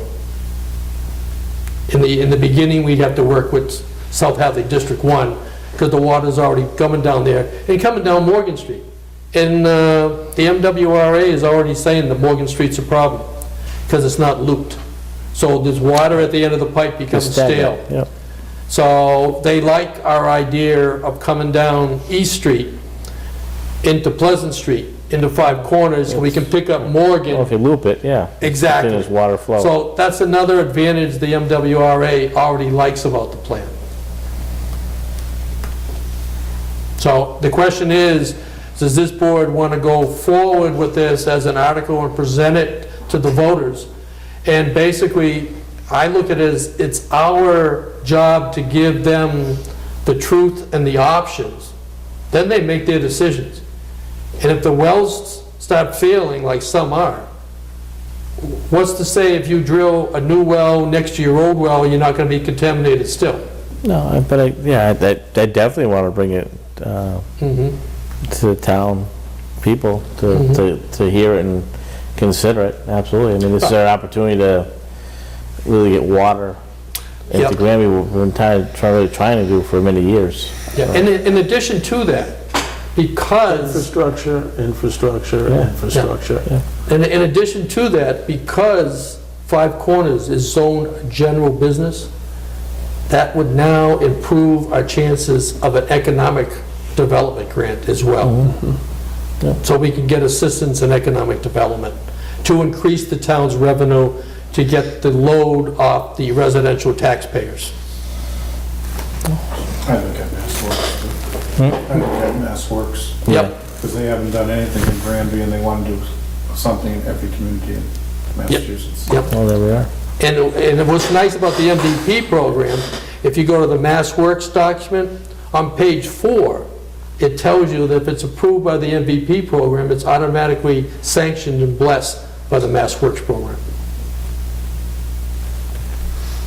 So we've been doing our reading and running around doing our homework and stuff. Well, so that's something we want to get on the, On board with. well, for the January Exactly. meeting. We were looking at trying to do the special town meeting in January, get the moratorium completed, get this as an article to give the people an option, and there was something else, wasn't there something else you mentioned, Chris, that you thought you might want to put on there?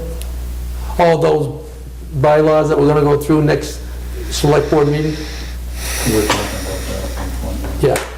Whether that may stretch it out too long, too, I don't know. Also, the Finance Committee, while they supported the project for Dufrane's, they did not address it for funding through the reserve fund transfer process. So we may want to put an article out there to fund the project. So that project is completed before Charter Day. So there's a lot of things coming together here that we need to consolidate.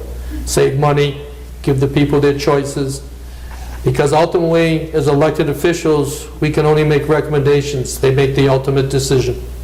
But if we don't give them their options, they don't have a chance to make a decision. I agree.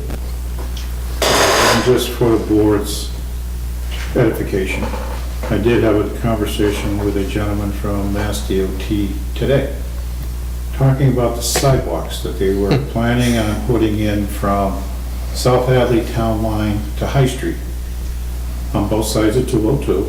And the question he asked was, who will be maintaining those sidewalks? So that project is very close to coming to fruition. And that's why I was saying from South Hadley to Five Corners is something we don't want to be slow at. So at some point, this board is going to have to decide, is the town going to maintain the sidewalks along 202? Or do we want to develop a bylaw requiring the homeowners along 202 to maintain the sidewalk in front of the property? I would say the property owners, because it could be business or home. Yeah. Yeah. And that's done in most other communities. But we currently do not have a bylaw, so it would fall on the town right now. Did you just say that? Yes. I mean, It's just reinforcing. I'm just reinforcing them, that's all. But, I mean, the easier way is to buy some more shovels for Dave. Either that would make it the width of the, is 9 foot tall. Up and down. Nah, I think it's just, we look at what all the other towns and cities do when they have more their, shovels Because than we will have operators. some property we have to maintain, but yeah. as of right now, we would have to maintain all the sidewalks. Well, what is, I mean, there's parts of Granby that have sidewalks now, so what is, Those are maintained by their own, The homeowners. the business owner. CVS. CVS maintains their own. what about Maximilian? I don't know. Well, that's what I'm We asking. don't touch that one, so. I don't- But that's what I'm saying, I mean, if the homeowner's not clearing it out, then who's doing Was that it? an association though? Trying to think, were they an association? They were an association originally, like Munson Ridge. That were their, Yeah. so the association probably takes care of it. Probably like Trout Lily. I don't know, we got that complaint along the edge of the school, though, that it wasn't being maintained, and they were trying to walk to school, a few residents on Maximilian, and I think But that's up to the school to maintain that. John Sullivan is going to be taking Yeah. care of that in the future, but that's, Yeah, I think it's definitely, put a bylaw in place for that. Yeah, one of the things Makes that sense. when Dave and I was talking to Mass DOT on this Route 202 project, we were The main sidewalks we were concerned with was 1.5 miles on either side of the schools. Because by Massachusetts general law, students that live 1.5 miles or less from the school do not have to be bused. Right. So we were looking to the sidewalks from there. That distance is approximately from the junior, senior high school to Taylor Street and the new library if you go westward. If you go eastward, it would be from the East Meadow School to just past the School Street intersection, because it was 0.89 miles Yeah. to McDuffie School. So you go both ways. Yeah, you have to go both ways. Students live both directions, so, That's true. on both sides of the street. You're right. I'm not gonna allow them to come both ways, one direction. So this is stuff we have to start planning now, because it is going to happen. And we need to put the appropriate bylaws in place, or the town as a whole is gonna have to do a lot of extra work. And give the town residents their options. Well, I think we move forward at the next town meeting. We bring up the things that we kind of just talked about here with the solar, Okay. the purpose for the piping for the water, those things there. Yep. It's- Because we do have a pretty extensive suspense list, right, Dave? What do you need for a time frame, Chris, for a town meeting to schedule it, though? Need to notify the town clerk about 30 to 35 days in advance, so she has to allow a voter registration at least 20 days before town meeting. It only takes 14 days to post the warrant. However, if we're going to do a bylaw change, we have to hold a hearing at least 30 days before the town meeting. If we want to consolidate the town meeting to save money, otherwise we're going to have two separate town meetings. One that includes bylaws and one that doesn't. So if we were planning on trying to put the moratorium in effect, that would be, the earliest we would hold the hearing would probably be the 17th, your meeting on the 17th. 30 days from that would be about the 15th, 16th of January.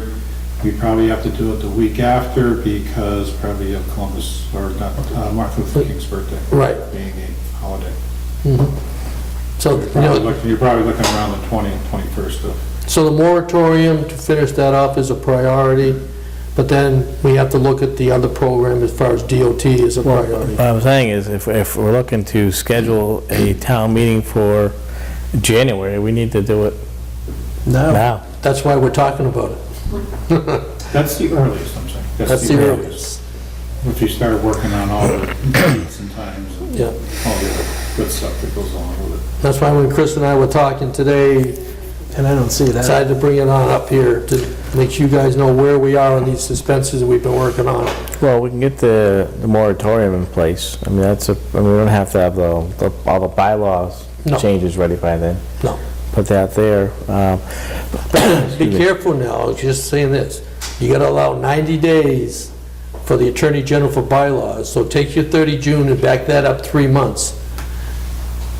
You're still condensed, is all I'm saying, Right, but you're not condensed to, to the degree that we get anything done we're by. 30 days, 40 days right now from Right, mid-January. So I'm saying if we can add a couple more months for that, but Yeah. also put on the agenda for that town meeting would be the moratorium, but also the piping for the water.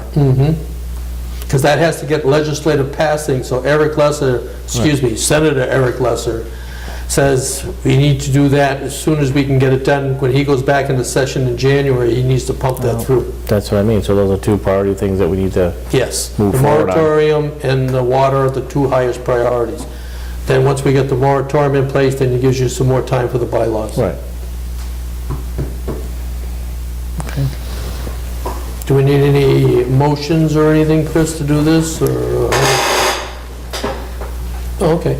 I didn't know if we needed to come a vote to make sure we're in agreement on it or whatever. If you want to make sure the board supports you on what you're doing, then you can ask for their support. Well, I'll make a motion then that we go forth what a tentative mid-January special town meeting for the finalization of the moratorium for solar, and put the question of water to the people so we can get that on Senator Eric Less's calendar for January legislation. I'll second that. All in favor? Aye. Aye. Cutting it Would you short. have worded it better than that, Chris, or is that good enough? No, that's fine. That's your support. The only question I have, Yep, the moratorium. yep. You originally put it through June 30th of 2019. That's correct. With the end of the If fiscal we're year. not going to get town meeting approval until mid-January, do you want to move that out to October of 2019? We could do that. I think so, that would make sense, it gives us That more way gives time you more time to work with the bylaws. Planning board. Bylaws. Mhm. I'm Absolutely. just asking the question. No, I agree. Yep. No, it gives you more time. Yep. Okay. So when we write the paperwork up for the special town meeting, if they pass it, we'll just change the date from 30 June to, For your hearing. oh, yeah, that's It would right. have to be for your You're hearing right. that we would change that Yeah, wording. yeah, okay. You're right. All right. Okay. Are we all finished? Now we have minutes to approve. Well, So close. The only issue I saw with the minutes is when it said something in there about it's only for department heads, I take exception to that. This is a departmental liaison policy. It's just not for department heads. And if you look at number, what was it, number 6? No, number 8. The liaison shall be fully informed of the operation of the department assigned to them. So I look at it as it includes everything. I also look at it, Jay, when you look at the top thing, usurping chain of command. I'm not saying So we if they're should, going directly to you, they're, or to Steve, or to Glenn, in my opinion, you are usurping the chain of command. I don't think we should usurp the chain of command at all. I'm not saying that, but I'm saying the liaison itself should be more acquainted with the entire department. Well, all I'm saying, Jay, when an employee sends you an email as a employee of the department, the town administrator, the department head are not included in that email. That's usurping the chain of command. I agree, that's why I forwarded to everybody. But all I'm saying is that's the problem I'm having, is how do I know, no, I'm not saying you're not, how do I know you're sending me every email? How do I know that? I'm relying on you, no, I'm just saying, Because I just sent it. I'm looking at you, Yeah. but put someone else in that chair. Well, it's not only one department, it could be any department. But I'm just saying, I'm putting in that chair, anybody in that chair, there's a chain of command. Yeah. And I the problem strongly believe it. becomes is if they're jumping from the department head over me, which is the direct supervisor, and then to the board of selectmen, who are the ultimate authority, you're not giving the two intermediaries to deal with the problem, a chance to deal with the problem. I'm not saying that the Board of Selectmen should be handling anything at that point. All I'm saying is the Board of Selectmen is the liaison to the entire department, not just to the department head. That's all I'm saying. No, I'll sort of disagree with that. Well, then I will agree to disagree. That's, I will too, but I'm just saying, I disagree with that view. I don't think anybody, I don't care what, when, or how. If Dave has a problem, or somebody has a problem with Dave and it's his employee, he's the first supervisor who should be dealing with the situation. At that particular time, if that employee does not, let's say, get a satisfactory answer, I think immediately it should be then gone to Mr. Martin. It should not be anywhere close to us. Yeah, but see, you're... No, I'm not missing a point. Yes, you are. Nobody should be going to they should be going to their direct supervisor first. It'd be like Glenn at the jail. me going to the sheriff and making statements to the sheriff without not talking to Glenn first and not doing the chain of command. The chain of command, period, to your immediate supervisor, then there are processes that you go through. You just don't go jump to somebody unless there's a severe concern and he hasn't dealt with it yet. He's the man who has to deal with the situations first. After that, if those situations aren't satisfactory to that individual, then he presents it to us. The point being, this document, as written, is just not for complaints or grievances.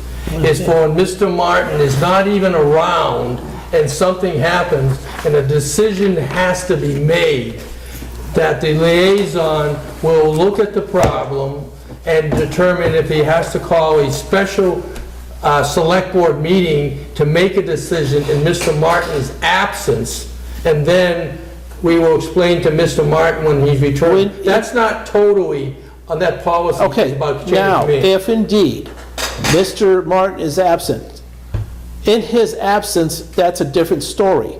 I'm not talking in his absence. That policy is. But when I'm here, Here, it should be coming to me, Oh, I agree. not to the liaison. And I'm saying, it should be coming to me. Nobody's debating that. I'm just saying that All I'm policy. saying- But you're using apples and oranges. If I'm not here, yeah, the liaison is the person they should go to, when I'm not here. Agreed. If I'm sitting here, it should be coming to me, I agree. okay? That's all I'm saying, is that that's the chain of command. And that's what we're talking, but that's, But we're seeing past history, that's not happening. in the meeting minutes, it says that that document is for the department head. And I'm just saying it's for the entire department. It's not for just the department head. That is my statement. That is all I'm disagreeing with. Because if something goes wrong within the department, and it's our what job. do you call wrong? What's your definition of wrong in this one? Anything. No, that would what's go your with- definition of wrong? I'd like to hear that. Because there's a concern with an employee is one thing. Him getting caught in the grinder out there, and he's chopped up, there is a concern. And there's a problem. And he's not around. But the certain circumstances of having people just voice their concerns to you only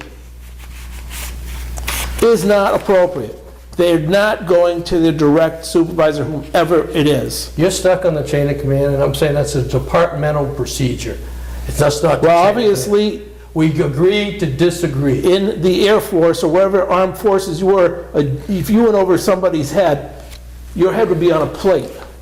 Jay, are you referring to just how it's stated in the minutes? Yeah, that's all. That's all I said. I didn't say nothing wrong with the policy. So you're fine the way the policy states, just the way it was Put in the indicated in minutes. the minutes. That's all I said. So what's the issue? They're making an issue, I'm not, I'm just No, saying, I'm just asking if you just- I don't agree with the way the minutes read, Well, so I said it. And for the Right. record, I think that's a departmental policy. Well, it That's all I'm is. It saying. says right here what it is. Yeah, departmental policy. Right. That's all I'm saying it is. So you're just concerned about how it reflects in the minutes? That's exactly That's it. all. Has nothing to do with the... Nothing to do with that. Okay. And I brought that document as supporting Okay, all data right, all right. on what we're supposed to do as a liaison, that's all. So we're in agreeance, yes. In a grievance position. Right, that they follow their protocol for each department, whether it's the police Highway department, or- highway or department, any any department. department, Any they follow their procedure and protocol, right? Yeah. Okay, so it's, I'm not making, no, I'm just saying. no, I'm just making sure that I If you read kind the of heard you meeting right. minutes, it about the says meeting it's minutes. for the department head, and I say it's for the department, that's all I said. So, but I mean, I got you, it is what it is because it's stated right here for Yeah. what the liaison is, though. Yeah, Right. It has nothing to do, we're not talking about yeah, we're not. individual, No, we're not. okay. Is anybody else talking about that? Yes, That's what it sounded like. Well, I did, I was getting kind of confused of what was being said, and what started off was just, I thought it was just he disagreed with the minutes, what the Yeah. minutes said now. Well, That's what right, this that's said. all I said. But we are, again, in agreeance that, agreement, that's it, thank you. It was coming out, it didn't sound right. That, you know, as I just said, where, you know, if each department follows their policy, their protocol, Yeah. move things forward, so we have that, so, okay. So I'll make a motion, are you just looking to change that, Jay, in the minutes? Yeah, that's all I asked, that's all I said, and if they don't want it, well, you guys can vote it in, and I'll just say no, or I'll make it for the record, I don't agree with it either way, I don't care.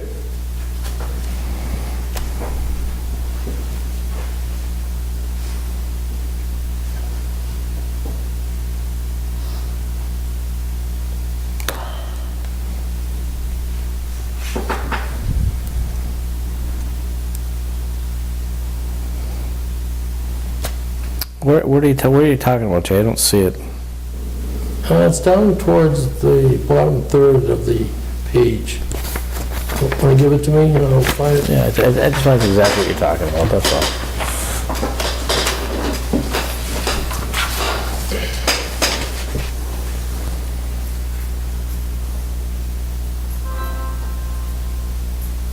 Yeah, the second to last sentence under protocol chain of command.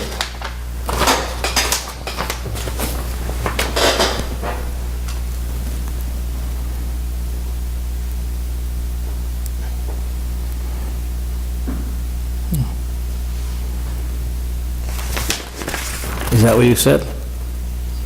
Yeah. Well, the minutes are right then, but that's what you said. And I'll just go on record that I don't think it's correct. That's You it. disagree, but the minutes is what, that is what he said, so that's what he said, it's what he said, that's the minutes. So, I will make a And motion. GCAM will verify that. That's right, the GCAM never lies. So now we got that done with. I'll make a motion that we approve the minutes from November 19th, 2018. All in favor? Aye. Aye. Who was You the second? abstained? We have a second. No. You have, somebody has to second. We need a second before. Oh, he's not. I'll second the motion. Okay. Now you can go. All in favor? All in favor? Aye. Opposed? Opposed? Me, Okay. I, me.